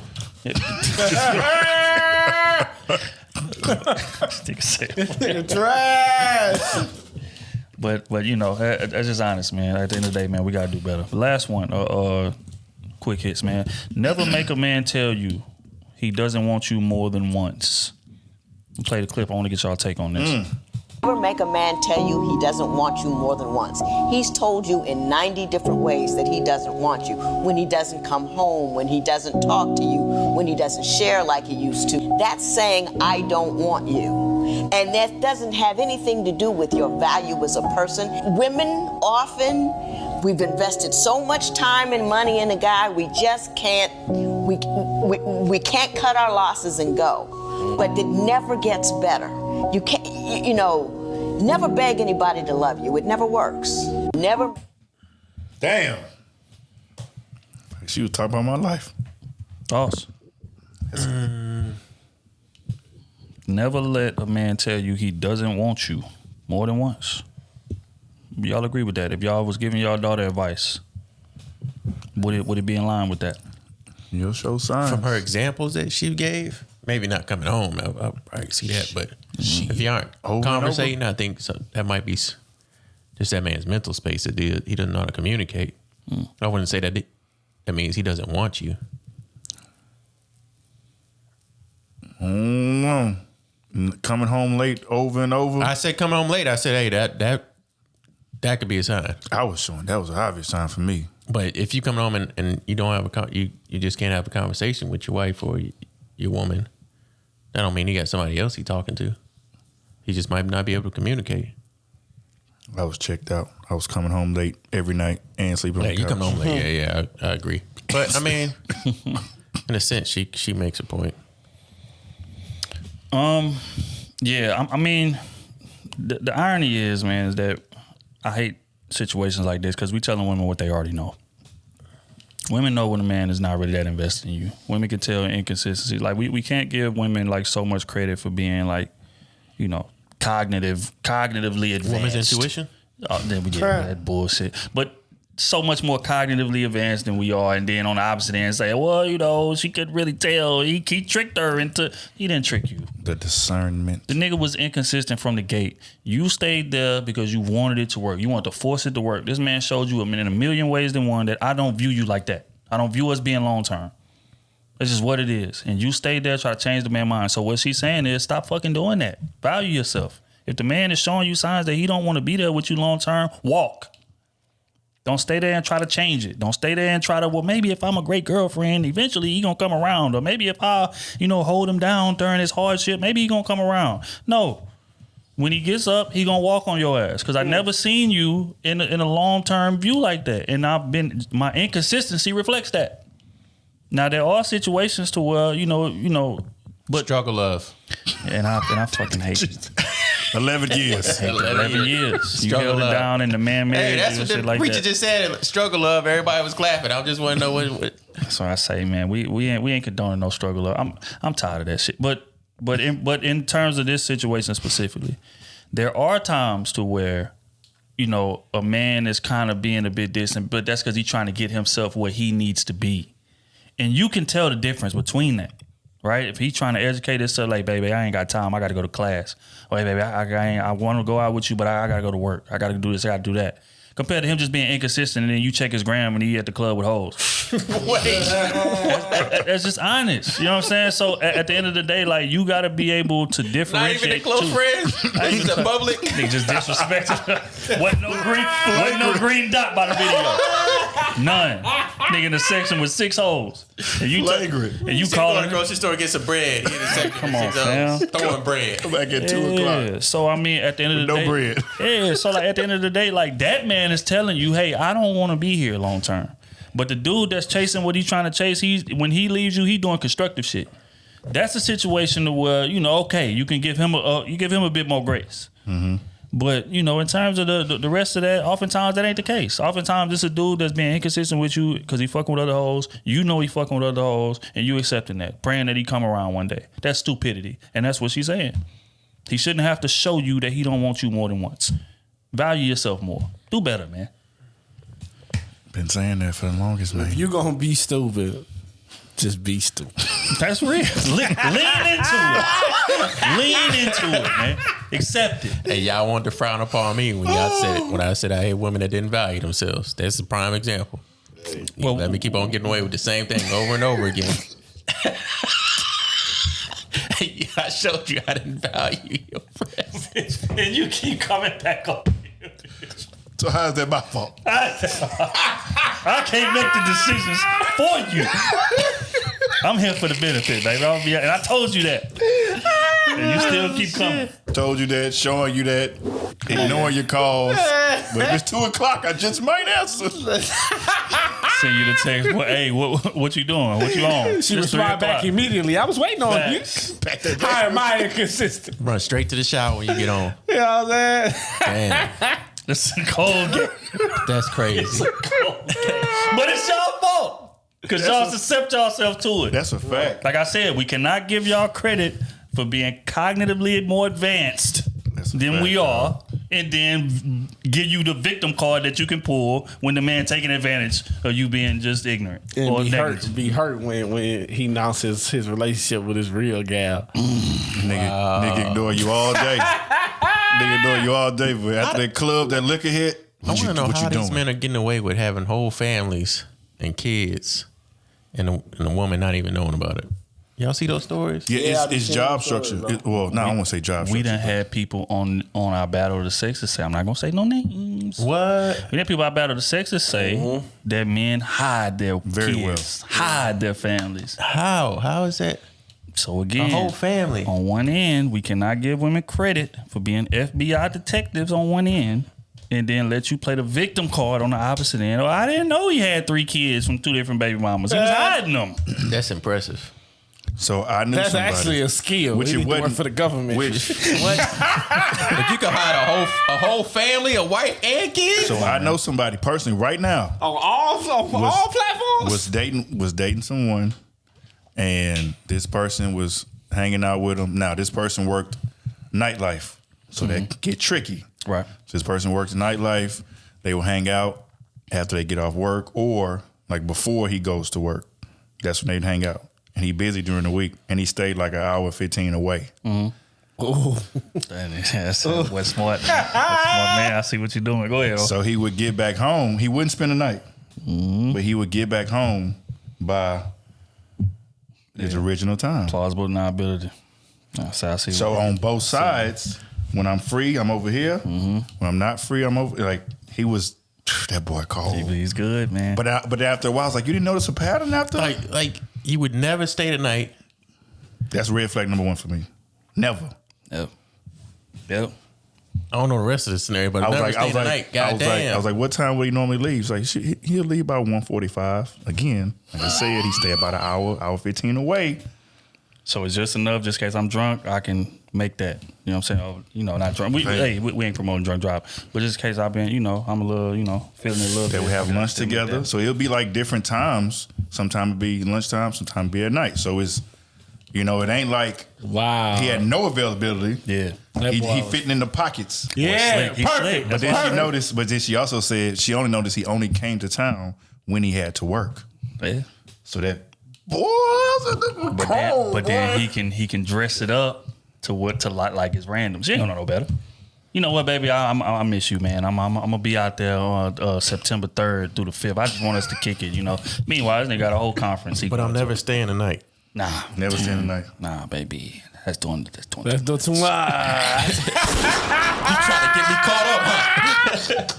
I don't need my old How lady. did she find out he had a family though? Google. Why she didn't do that from the start? What happened? What? Google put all your information up like Google. I ain't know that. Google. Did her. Let me go erase this shit out. Nah, your marriage license is public. She did. That's a fact. Got you. Your marriage license is public. Damn. That's crazy. I ain't know that. I know you could like research that. She like Doug was digging, and she said it didn't take that long. She said it didn't take long at all. Pay like I think it's like $27 to one of them sites. It'll show everything like where your previous address was. Oh wow, all that shit. Yeah, that's facts. Look here, man. Prayers to all parties involved. You know what I'm saying? Well, I gave out too much. Bleep that out. Right. I mean, you gotta get rid of that. I definitely don't want people to know that. That's a fact. 206. Mark that 206. But yeah, on that note, man, we're gonna get into the advice column. That was Quick Hits brought to you by B-Box, man. Salute to B-Box. We appreciate y'all, man. Salute to the gang, everybody that have been posting and reposting and tagging, man. You ain't posting enough, god damn it. Yeah, that's real. That's real. Y'all ain't putting enough money in my own pockets. Y'all ain't hitting my cash app specifically. My cash app just turned into an app. Not cash, it's just an app. We need some more comments too, man, on the audio, especially the audio part. We need some more comments and ratings. Man, the show ain't over yet. God damn. Y'all boys and y'all bad. It need to be over, god damn it. I know it. All right, man, on that note, we're gonna get into quick hits, man. We appreciate y'all. You mean advice column. Yeah, advice column. Pardon me. Advice column. All right, first things first, man. This is from Queen J, Patreon member. What's up? Oh, smoke. What do we eat at? She says, hey, Krew, it's me again. I came across this video on IG. I love to hear y'all thoughts on the pod. This guy's speaking on fatherhood and states, quote unquote, a father doesn't have to be around. He also goes on to say, quote unquote, it's more about quality as opposed to quantity of time.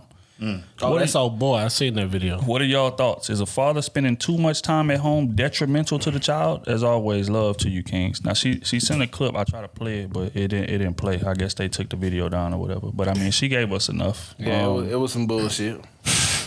Yes. He said a father doesn't have to be around. It's about the quality of time he spends, not the quantity. As a matter of fact, a father spending too much time in the home could be a detriment to the child. Do y'all agree with that? Fathers? Let y'all go first. Go ahead, Smooth. Bro, I do not agree with that. I need to be there every step of the way. You know what I'm saying? As much time as I can give, that's what I'm going to give. And I know the way in it was old boy. What's that dude name? The kickboxer dude that went on. Oh, the Andrew Tate. It was him. It was him. Gotcha. He the one that was saying that. Huh? Boy, I do not fuck with that nigga like that, boy. Anyway, it was that nigga, bro. He was talking about, like, he was basically saying, oh, I don't need to be there. Like, basically, like, putting it out, oh, no, you need to take care of the kids and all this type of shit there. It's like, and she was like, what are you going to do? He said, oh, I don't need to be there. It ain't about me being there. It's about him seeing what I'm doing and all this type of stuff. Well, your kid don't see you at work. Your kid don't see you at work. You know what I'm saying? I'm sorry. You know what I'm saying? Your kid only sees, like, the toys and all that type of shit. You know, even when your kid 14, 15, bro, they don't see your ass at work. They know what you do for a living, but they don't see you at work. They don't care about you being at work. They care about, are you going to show up to games? Or you going to show up to this recital? Or you going to show up to the spelling bee competition and all these type of things? Like, they care about that shit. You know what I'm saying? To them, that's the leadership, like you being there. You know what I'm saying? You showing that you care about like their lives and their activities and all that type of shit. Not you being able to throw a dollar around. Not you being able to prove you can go make some damn money. Is that what he means by quality? By saying he'll be there for the games and that's dance recitals, but key other than that, him just being home for you know what I'm saying? Random other shit. He doesn't need that. I don't need to take you to practice if I'm showing up to the games. Yeah. That's basically what he's saying. I don't need to do all that. Do you agree with that? No, I don't agree with that. I need to be. I'm a father, bro. I need to be there. You know what I'm saying? I don't agree with that shit. I'm 50-50. Oh, my bad. Go ahead, B. Because your kid values your decision. You know what I'm saying? Values what you talking about and all that type of shit. Like, if you only showing up, you know what I'm saying, when basically, I was gonna say when it counts, but that's wrong because that's not when it counts. You know what I'm saying? Because putting in the work is where it counts. The game is just the product of where I've been putting in the work at. Mm-hmm.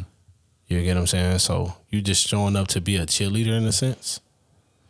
I don't know, man, but I didn't agree with what he was talking about because that was some bullshit. That was some bigot shit again.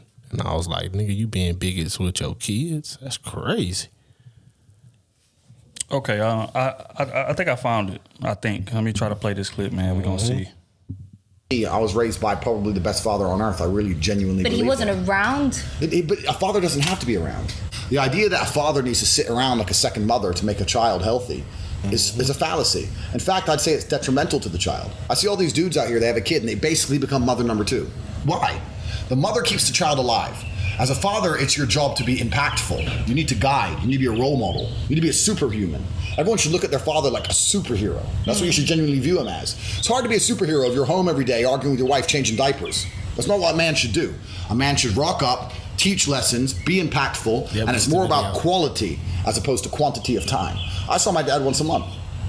He was out on the streets. He was pimping, hustling. My father was a chess grandmaster. He's traveling the world playing chess. Pimping and he had all his girls. He's doing whatever he's doing. When he came home, it was an impactful time. Whether it was a positive impact or it was a big argument or whatever, never was I ever around my father. It was a low energy environment. Exactly. That's not who he was as an individual. And I remember every single second spent with him. There's a whole bunch of dudes out here and chicks. Their father's home all the time, fine. But if you're home all the time, you're gonna lose to a degree your mystery. It doesn't matter how cool you are as an individual. If you're home all the time, always, you're not gonna have that magical power as opposed to, whoa, dad's home. I'm telling you, the biggest mistake fathers make is that they let the woman convince them that to be a good dad, they need to be there all the time. That is a complete lie. Like I said, the dumbest shit I've ever heard. My father was out pimping, hustling, doing this. Wow. The dumbest shit I've ever heard. Kenny. Nope, it's you. Father, your turn. No, I ain't got no damn kids out there. Don't listen to these things. You sure? I mean, it's still under investigation. I don't know if the test come back. Yeah, 100% positive because he should be 100% Heard they got you in court. Heard they got blanks. Oh my god. Yeah, that's why the button don't work. Delay. What about say that? We got to bring that musket back. Everybody keep asking for it. I don't necessarily agree with that. I understand his take on it. Beginning speaking on traditional relationships, and in this era, that's just not what it is, bro. There is no. Well, I can say there is no, but we are trending away from that. But I feel like the father should be in the home as much as possible, bro. Because when your father is that accessible to you, he can give you game that can help you avoid a lot of situations that you would otherwise have to go to. If your father come home one time a month, or coming to see you one time a month, it's only so much game that he's gonna be able to give you. He's gonna have to literally sit there with you all day and just give you game. When you there day for day, you can kind of help your kid navigate. Your kid go to school today, deal with bullies or whatever the case may be, or your kid dating a girl or dating a man. If you got a daughter, if you there day for day, yeah, dad, he did this, or yeah, dad, I like her, but she kind of how you think I should? Like, no, your dad should be there. Like kids need to feel that presence of protection. And the fact is that if your dad is that far away, sure, he can come home and like give you some gems, but it's a difference from feeling protected, right? Like one thing that I love about my daughter when we in public places is that whenever she's scared or whenever she's unsure or uncertain, she runs to me immediately and jumps in my arms. Why? Because she feels protected. And even when she's like gets over that and she goes to play, she still looks back at me to make sure I'm still there. Just to like, because again, just that presence being there, you feel more protected. You feel more empowered to take risks because I know if something go wrong, my daddy got me. But if I'm only coming home one time a month, that protection is not there. You know what I'm saying? In terms of that presence or whatever, because you all over the city playing chess, fucking hoes, doing all kind of stuff like that. You know what I'm saying? So you don't necessarily feel protected. He's more of a mentor than a like father. And no, I don't feel like that's what the embodiment of a father should be. The embodiment of a father should be like presence, having that protection, guiding you, that sound voice, that level-headed motherfucker that's gonna be able to give you them plays that you don't see and your mama don't see. Sure, your mama can take care of you, sure.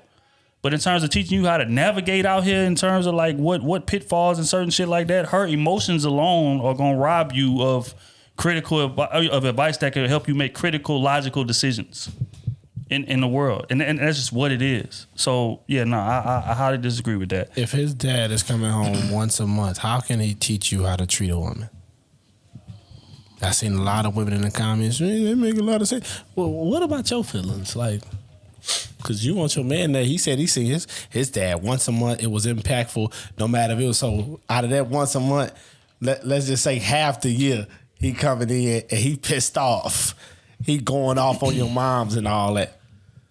Is that teaching you how to treat a woman? It was impactful. But I mean, but also like just traits in general. That's like how you deal with things, how you handle things. It's gonna be more in line with what a woman. Like we complain about single, mothers raising boys all the time. Oh, he extra emotional. He fly off the handle real quick. He can't like be level headed, whatever the case may be. If that's your scenario, you're gonna be like that. And even him, he can sit up here and talk all the shit he want to. He's sensitive.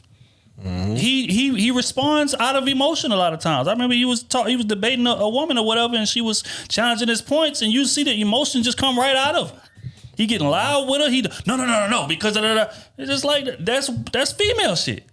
Because your dad wasn't around to give you that calm and that reserve. Like just relax. Like if she disagree, okay, baby, look, I see you disagree, but my take is this.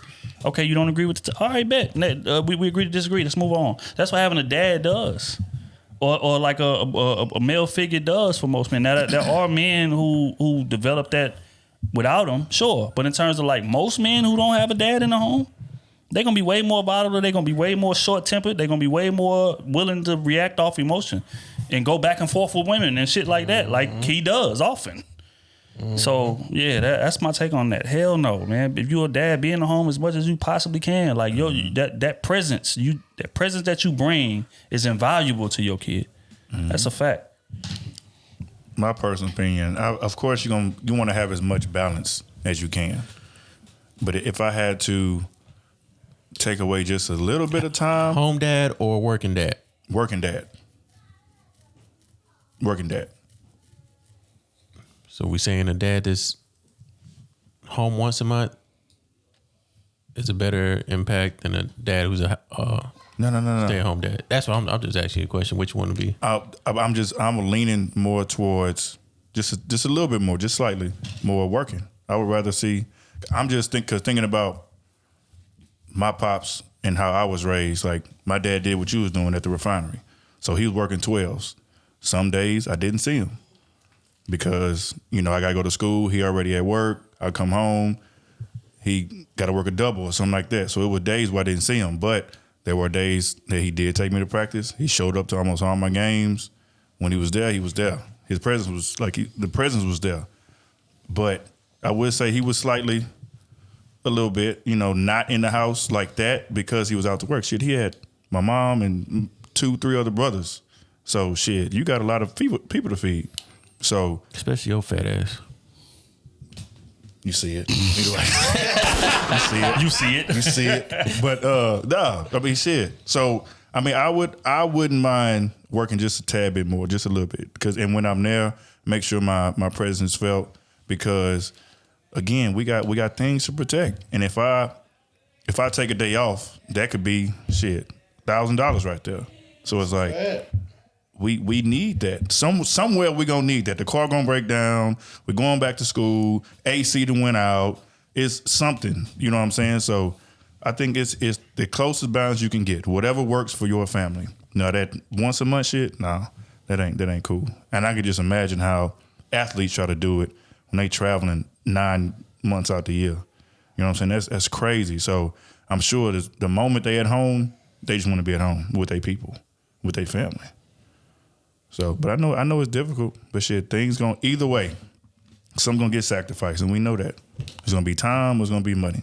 So, what's important to you and the situation that you have going on?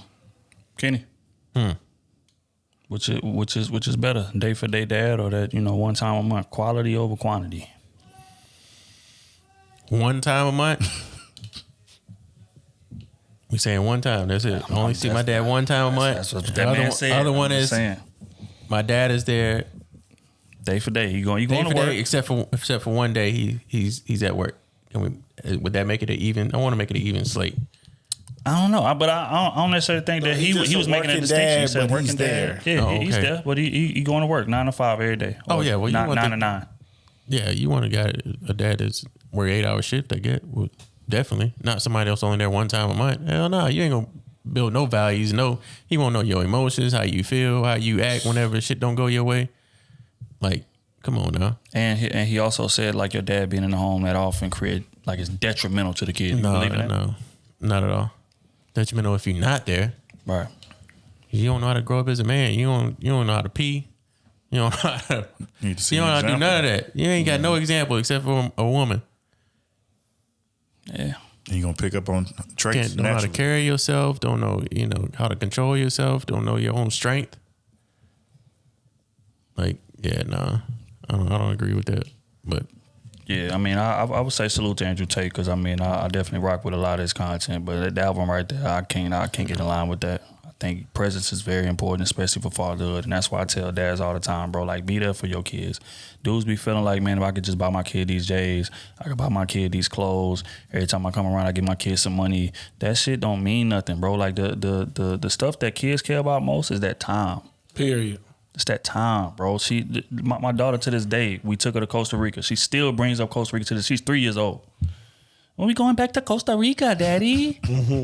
It's the memories, bro. It's the time. She remembers flying on that plane. She remembers dragging her luggage through the airport that we let her. You know what I'm saying? Like that's what matters, bro. It's the time. But dudes like him think that, okay, if I can come around, make sure my family provided for financially, give you some gems here, there, go about my business. That's most efficient. That's bullshit. That's bullshit because your kid is not gonna have no connection with you. Sure, he is gonna see you like a superhero. Sure, but he ain't gonna have no connection to you. Right. Connection can be money. That's it. I need this dad. So yeah, hell nah. On that note, man, we're gonna move on to Patreon.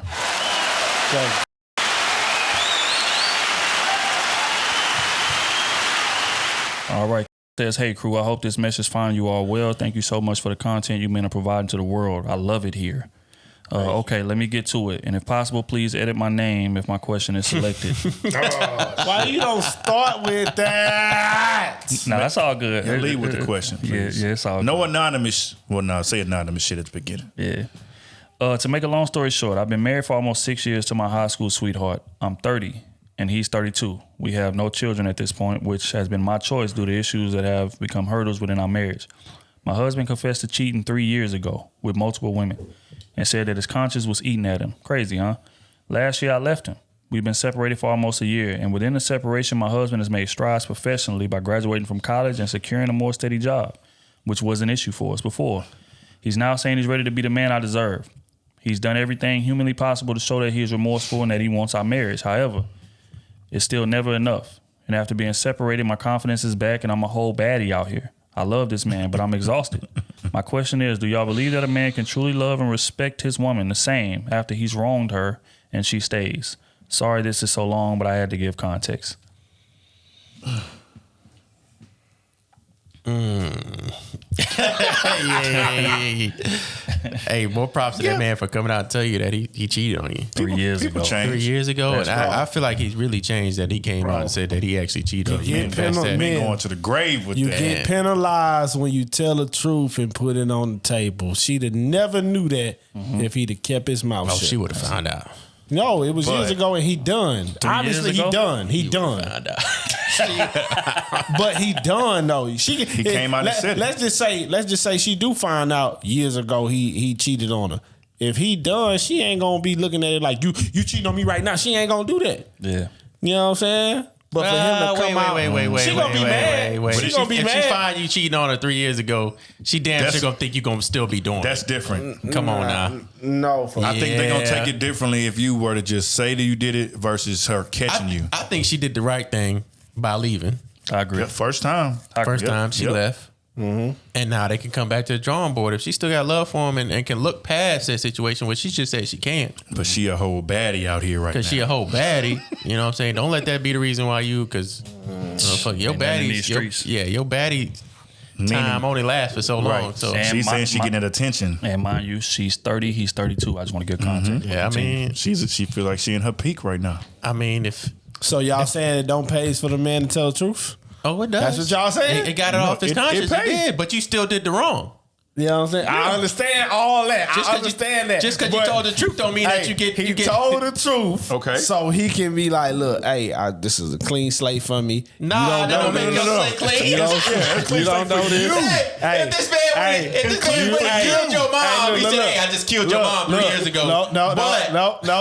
This You is got a it off clean your slate. conscience. He came and told you, You that I don't know killed your this. You will probably never know this because I'm done. I'm done with this. Okay. I'm done with, And? you know what I'm saying? So in a sense, for real, he could have been Matt, done no. and said, No. hey, she would never know this. Let me just push past this. Let me delete all No. that. But he was like, look, I'm going to keep it a beam with you. I cheated on you a couple years back. I just want to put this on the table, man. So you- and I just want to clear my that's conscience respect. and all that So type of shit. he's supposed to get grace for that?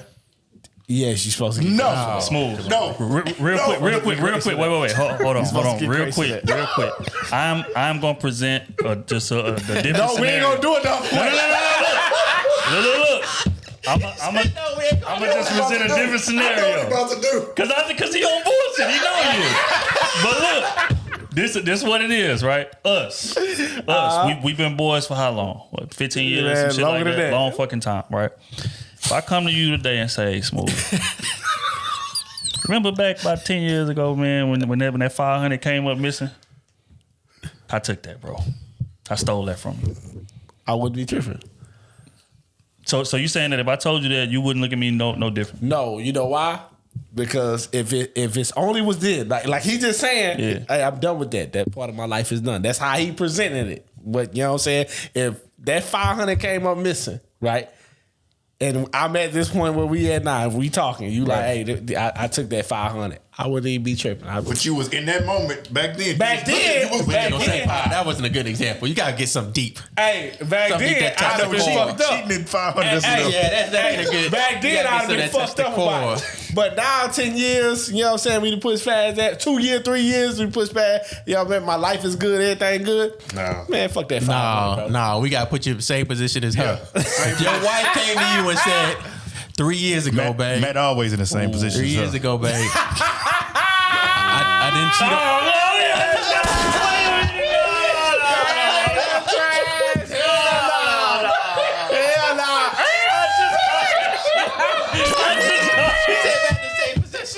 Nigga say you always in the same position. Whoa, wait. Hold on. That's right. Hold on, man. God. You see how they try to do me on this pod? Wow. These niggas about to press all the sound effects. Wow. Okay, go back. That was funny. But Nah, yeah, but Kenny was 3 asking years questions. ago, your wife came to you and said, hey, 3 years ago, babe, I didn't cheat on you once. Not twice. But at least 3 or more times. Hey, if you lie, I'm about to get up, walk off. I'm not gonna lie. Me being who I am today, I'm going immediately. All right, then we come on in. What we talking about? Because what we talking about? You ain't giving no grace? Hey, boy.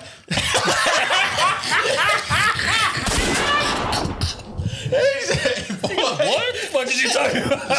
Grace. She came to you. She said, Grace, that's what she done. She done. She done. That was it. And I hear you. I definitely hear you. All power to you, baby. But somebody else been in my cheeks. Not just one person. And not just one person, there was 3 people in my sheets. I know you ain't have threesome with them. I know so much stuff going through my mind. That's what I'm saying, bro. 3 niggas in my sheets is crazy. That is crazy. She did the right thing 3 by sets leaving. of sheets. And after the leave, and you just said that you can't get over it, I wouldn't go back to it because you just gonna hold that shit over his head. True. That's a fact. Unless you start on a clean slate and you really believe it ain't no clean slate. She can't even start on a clean slate. Ain't no point. She just said, I can't get over. Well, I don't know exact words, but it was something like, I can't get over it. I don't know, man. Yeah. All right, man. We're going to move along, man. This Jay, Patreon.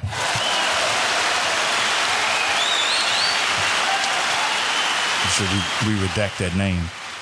Say, what's going on, Krew? It's Jay again. While listening to your last part, a question came to mind. Who is better overall singer between Usher and Kelly? I was talking to my cousin. She said Usher could sing better. At first, I was offended, but when I got home and closely listened to just the vocals of both artists, she does have a point. It's no question Kels has a better catalog by a long shot. But when it comes to just pure singing, I think Usher has it. I compare it to Beyonce having a better career, but Keke Wyatt having a better voice. What's y'all opinion? Y'all stay blessed out here. Who's the better singer between Usher and R. Kelly? R. Kelly. We can't talk about that, man. Oh, we can't? Oh. Shit, I'm talking about R. Kelly. Hey. I'm going to go with R. Kelly. I'm going Kels, man. I'm going Kels. You know what I'm saying? Because the songs for, in my opinion, the songs for, what's his name, Usher, has all been damn near close to the same pocket. You know what I'm saying? Like that sound good and all that type of shit. As far as the rhythm of it all and you know what I'm saying, the melody of it all, it sounds the same in a sense. Right? Other than the features they gonna go because they big names. But his songs by itself, most of them sound in the same pocket. You can't say that for Kels. Kels got songs all over the hemisphere, this singing bracket. You know what I'm saying? I ain't never heard neither one of them live, so. Yeah, and we just talking about tracks. We just talking about the tracks of it all. I ain't heard them live neither. So. I'm gonna have to disagree with y'all. I think Usher has a wider range vocally. Like when Usher tap into that falsetto, which he does effortlessly, he goes in and out of it, in and out of it. I ain't never seen R. Kelly really go in and out of that falsetto like that. Kels can't do that. Same pocket of singing though. Name a song he did that. What's name a song where he went to in his falsetto? R. Kelly? No, Usher. You know, Climax, Superstar. I want you to sing that part. I will not. I will not. Watch out. Watch this. Watch this. But yeah, so I mean, and don't get me wrong. I think just like, I don't know, man. R. Kelly's the greatest R&B artist of all time. It is what it is. But in terms of vocal ability, I think Usher has more range. I don't know. But I mean, I never heard both of them sing live in person. So, I mean, you know, yeah, studio can get you something else. Well, let's say Usher is the better singer, but no, I ain't saying R. Kelly catalog is I mean, come on. I mean, come on. That right there goes without So we saying. can do that. We can say that. Yeah, that's all I'm saying. Y'all saying that. I ain't with it. What you saying? I'm saying R. Kelly is a better singer and better catalog. Yes. Wow. Oh. I'm trying to listen to 2 songs in my head. I might be just.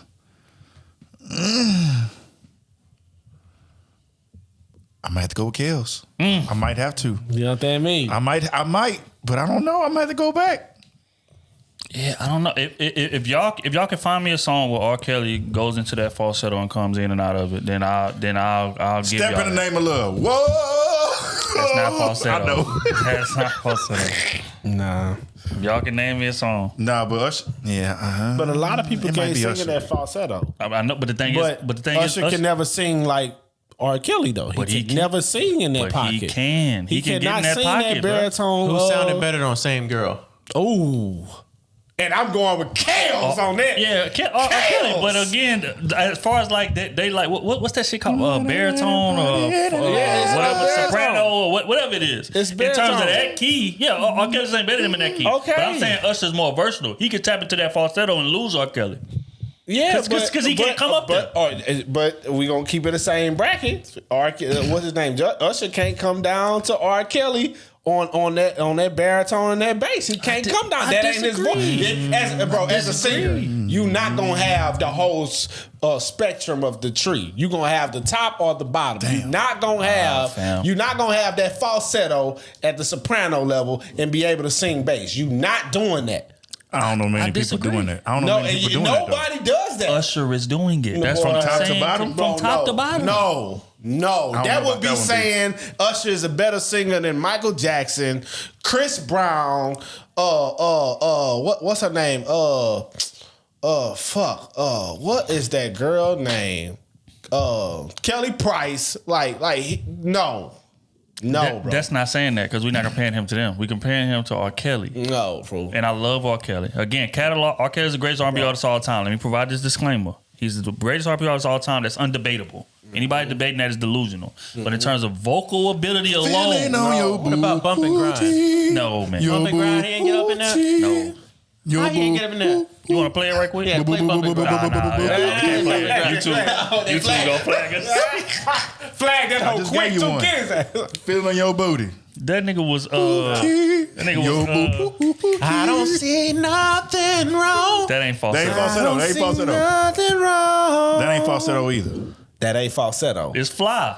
It's fly. It might be It's a Usher. fly key. It might But be he Usher. don't tap into falsetto. It might be Usher though. Come on, man. Nah, and again, I'm unbiased. But I feel what Smooth saying because it's like Usher. He sings. He got that. I don't know what falsetto is. So That soprano. Falsetto is like the high tone. Yeah, like sound like a woman, like a low woman. Yeah. It's higher than It's High higher than the alto. It's how Superstar higher than starts soprano. off. The first 30 seconds of Superstar. The That's Dream. falsetto. How The Superstar Dream. start off? The I Dream. ain't The saying Dream. The Dream in falsetto. But yeah. Boy, y'all better watch out, boy. Oh my God. Maxwell too Yeah. falsetto on Woman's Worth. Yeah. That's straight falsetto. That beginning part. Yeah. The whole song. The whole song on Woman's Worth. But okay, man. So essentially, Kenny going with R. Kelly, Smooth going with R. Kelly. We going with Usher. So we are split. R. Kelly studio vocal range. Oh, they got a dance. It's like, cause I feel what you're Kelly, saying. It's like Kate boom. Michelle, Usher's like from here up, and R. Yes. Kelly is here down. Exactly. I feel what he's saying though. I might have to just slightly lean, like he said, because the falsetto. So he had like So another. that's y'all preference of sound. It's a several levels. I'm talking about the range. He got a couple. Yeah, that's he got y'all a couple extra preference levels. of range in the sound. In the sound. He got a couple extra levels. It's just capability, bro. That's all it is. R. Kelly is great in his pocket. Sure, you're right. But Usher can go up and lose him down there. He can go up to the 14th floor and leave him at the 8th. Yeah, That's what I'm saying. Okay. But Usher, his elevator get broken when he go to the 13th floor and down. I disagree. You know what I'm saying? The strings start popping. Hey, fam, hey, bring it up. Bring it up. I disagree because if you look at what song has he sounded baritone on ever? Never. What's 7 o'clock on the dot? I'm my drop top. Oh no, he was just talking with a melody. That's not singing. That's an R. Kelly baritone. Pitch. That's an R. Kelly he was pitch, talking bro. with a melody. That's totally different, bro. That's totally different from you singing the song. Like I said, he can be in the pocket. Vocal coach. Vocalologist. We could all be wrong. They probably saying y'all know dumbasses. These niggas don't know nothing, man. You know what, man? We're gonna put up a poll when we do the presentation. I want everybody to tap in. I like people that can sing. It depends on what octave you on. They don't know nothing about that. Oh my God. Do re mi fa sol la ti do. They don't know nothing about that. I'll make you.com. Oh, we messing with y'all don't know about that. My ears are bleeding. They don't know nothing about that. Sound better than Kenny T shit. Shit. Don't make me drop these Oh my God. He ain't rapping. He ain't singing. He ain't doing poets. He ain't dancing. That ain't even the pitch you're supposed to be in. You sound like a damn child. Hold up, man. What's the record stretch? All right, man. Last one of the day, man. This is from Naomi. Patreon.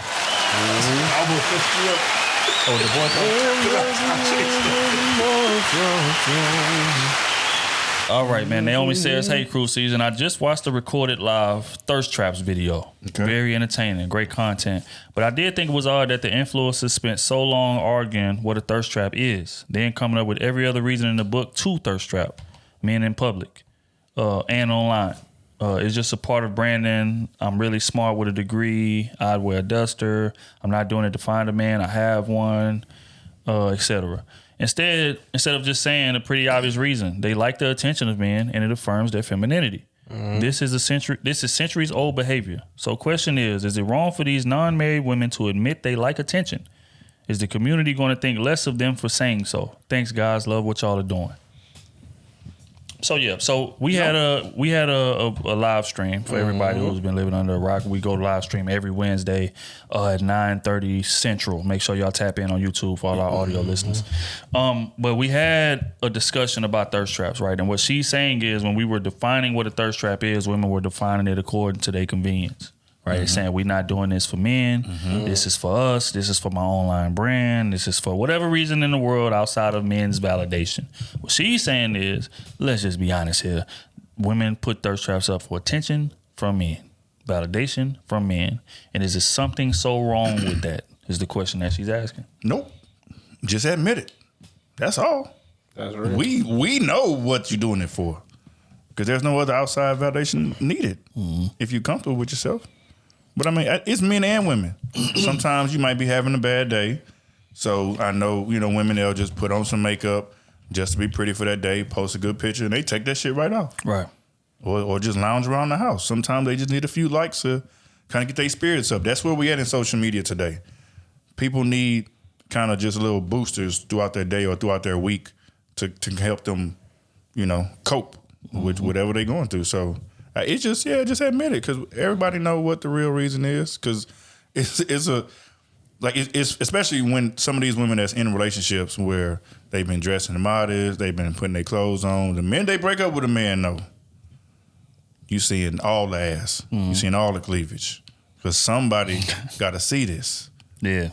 So I can catch my next man. Right. Make people jealous, whatever it is. But it's definitely reasons behind it. Just admit it. You admit it, people gonna rock with it. Yeah, I think we can all agree on that. But a second question was, do y'all feel like society will judge them for admitting, leaning into it? No. I already admit. No. Y'all I don't think so. I don't think so. Do y'all feel like society would judge women for admitting that they put thirst traps up for man validation? Come on. We all know the answer to that. Hell yeah, they're gonna get on their ass. But we already know that they do it. Yeah. Cause what other reason you posting it for? For herself. For herself. Yeah. Posting it up to document Just my like they journey. wear But makeup for let's themselves. just keep it being. They done started If it don't get the likes that she want, it's coming down in a new position in that same fashion where it's coming up. They done been doing this for years and years. Like I said on the live, as the years have gone on, the amount of clothes that they've been wearing is less and less and less and less. Before it was have some tight jeans. It had they half a cheek on the mirror on the sink. Half a cheek. Then it went from the side boob phase, all the hoes wearing side boob shirts and all that stuff. Now they just flat out naked or see through. Like that's what we at today. Bucket. Nigga was reminiscing on that ass sitting on the seat. 90% of the pictures that women post, they gonna be turned around at that angle. They all had the same pose, foot up or whatever. They showing they you don't see nothing else. You are gonna see they figure. Double cheeked up on a Thursday. The sun's still out. Or post y'all like my new drapes. The drapes you see. You see a corner of it in the picture. That's a fact. That's why I got so much respect for the chicks who don't even bullshit. They say, "Look here, man. I just want to get this pic off to show how fine I am." That's real. Period. I respect that more. You know what I'm saying? But don't tell me about a new necklace and we seeing 90% ass. Damn, a necklace and it was straight to ass. Yeah, for real. That's what they be doing, bro. Dude, you like my new necklace? Bam. 90% of this picture is ass. You understand me? I don't see no necklace. I can't help it that my ass is sticking up the whole. My ass is on my shoulders. You know what I mean? But just lean into it, bro. Like, men was born at night, not last night. We know why y'all putting these thirst traps up. Y'all want the attention. Question is, though, do y'all feel like a woman in a relationship should still be able to get her little thirst traps off when she feeling herself? If she got a jumbo pop. What? Sucker. You Remember we talking about that big sucker?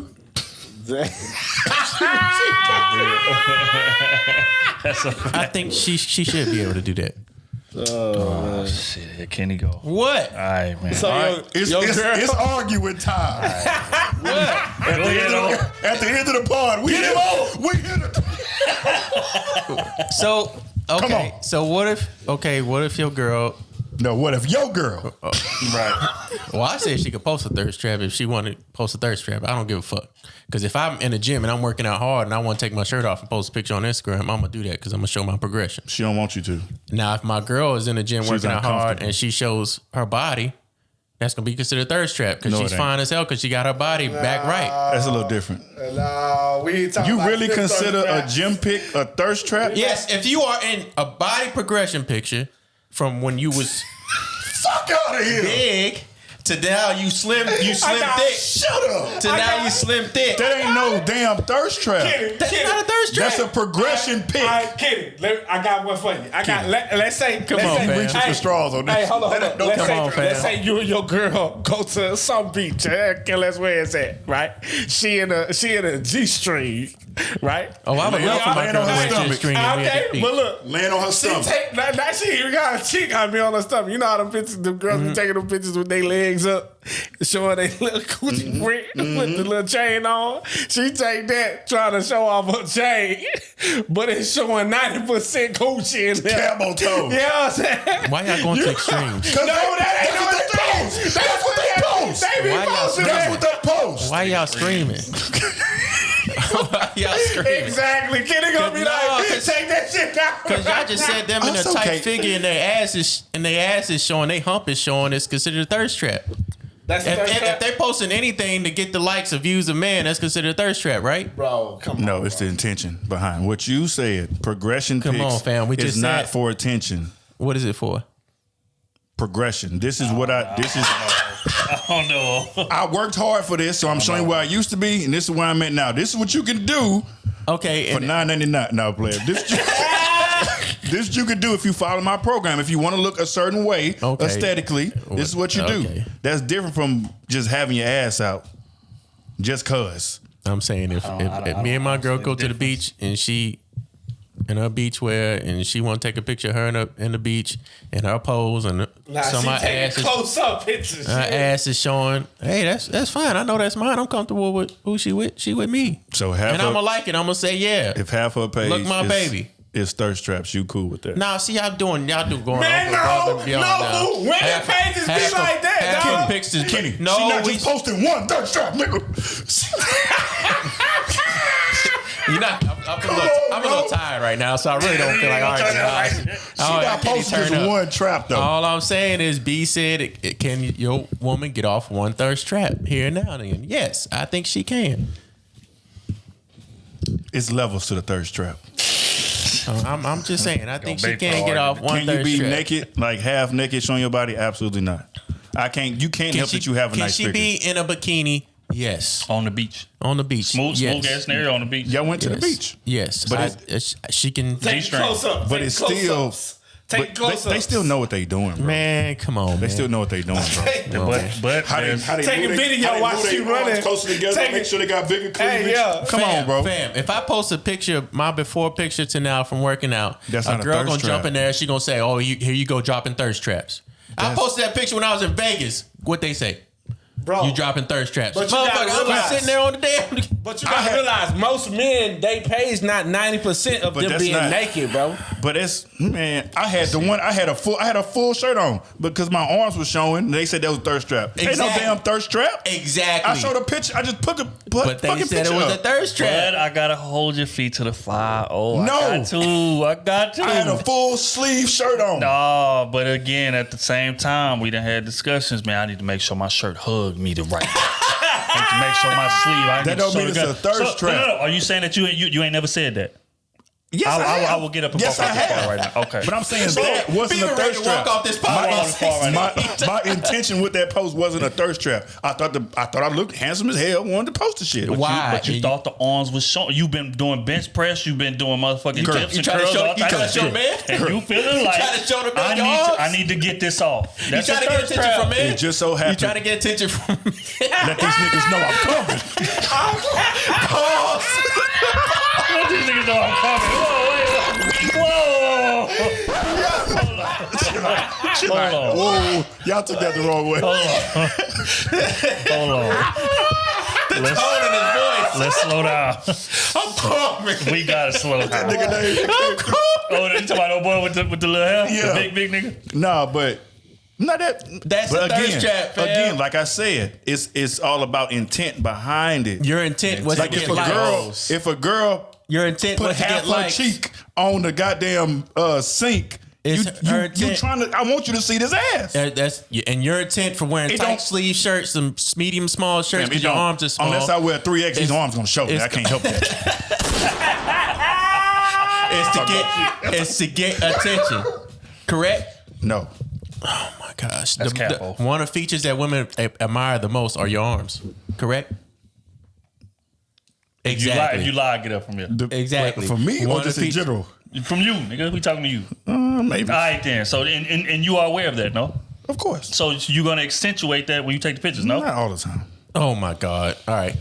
I'm not going to accentuate that every time. I have my hands in front. They don't be showing my arms. If they show, they show. Again, like I said, with women, there's some things they just can't help. I understand that. But it's about the intent behind the post. Angle. So it don't matter what the angle is. You say your arm's gonna show. It don't matter what her angle is. Her ass gonna show. She not gonna stand there like she should. Camera. A woman gonna stand. But if she got ass, you gonna see it from the front anyway. All right, man. So just in summary, no, you can't be showing your half ass. I don't care if my woman gets off one thirst trap picture, whatever you want to say, one in a month, if she wants to.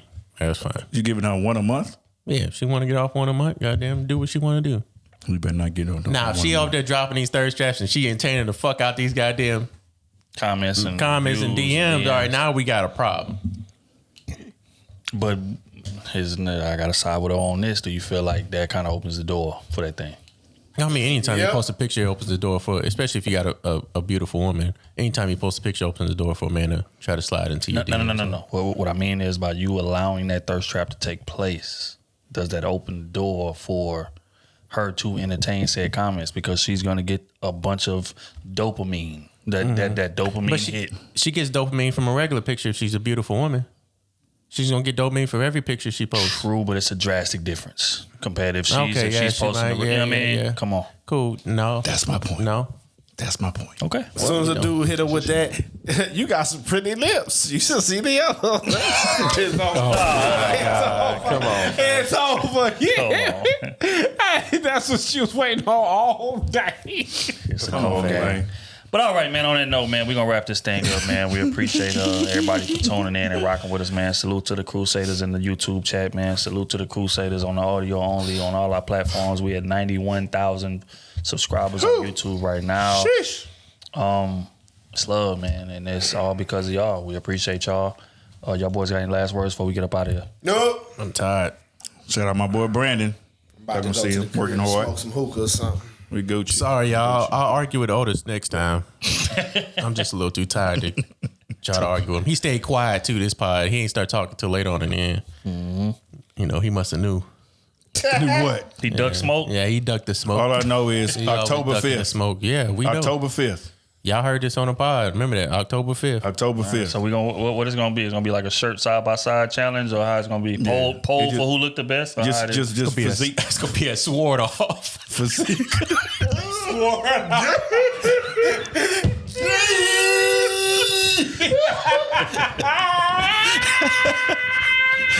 we going off physique. Big pause. Yeah. That's correct. We going off physique. That is insane. Oh shit. Big pause. All right, well, you said October 5th, right? Yeah, we said about my birthday. All right, so we gonna see y'all. Make sure y'all tap I'm giving into them. the payment. I'm giving them 7 weeks. 7 weeks to get right. And remember, he been training for all his life, but Big Daddy only need a couple weeks. This we don't understand. I do this in my sleep. I start, stop. Yeah, eat donuts. Start, stop. No, I had a You remember what happened last time he was in L.A.? Who can do 100 push-ups? You didn't do 100 push-ups. B? Did you he was do there. 100 push-ups? You witnessed it. Matter of fact, I got it in my phone still. You It do. wasn't 100 push-ups. How much was it? I did my 100. Oh, hell no. B I did my 20. I did my 100. B was trying to lift 45. I did my 100. B was shaking at 22. No, hell no. Hell no. He went down and said 10, 20, Look here, man. 30. You know what? As a matter of fact, this will be great content. October 5th. Let's see who can get their 100 push-ups. Oh, that's going to be easy work. I'll do that right now. 100 straight. On this table. Straight. No breaks. No breaks. No No breaks. breaks. 100 straight.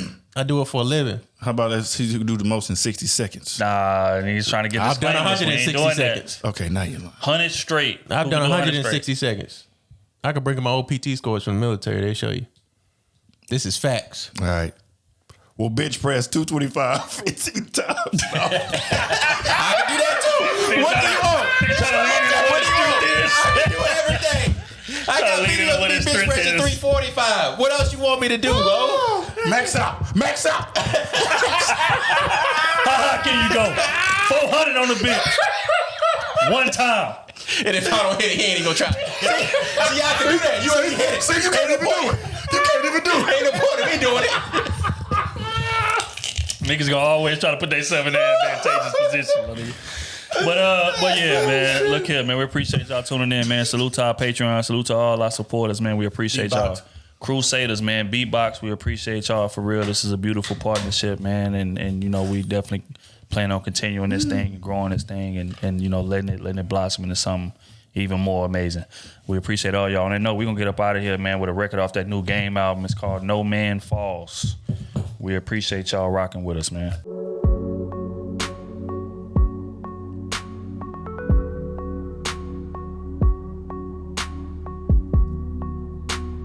She was just there for the season.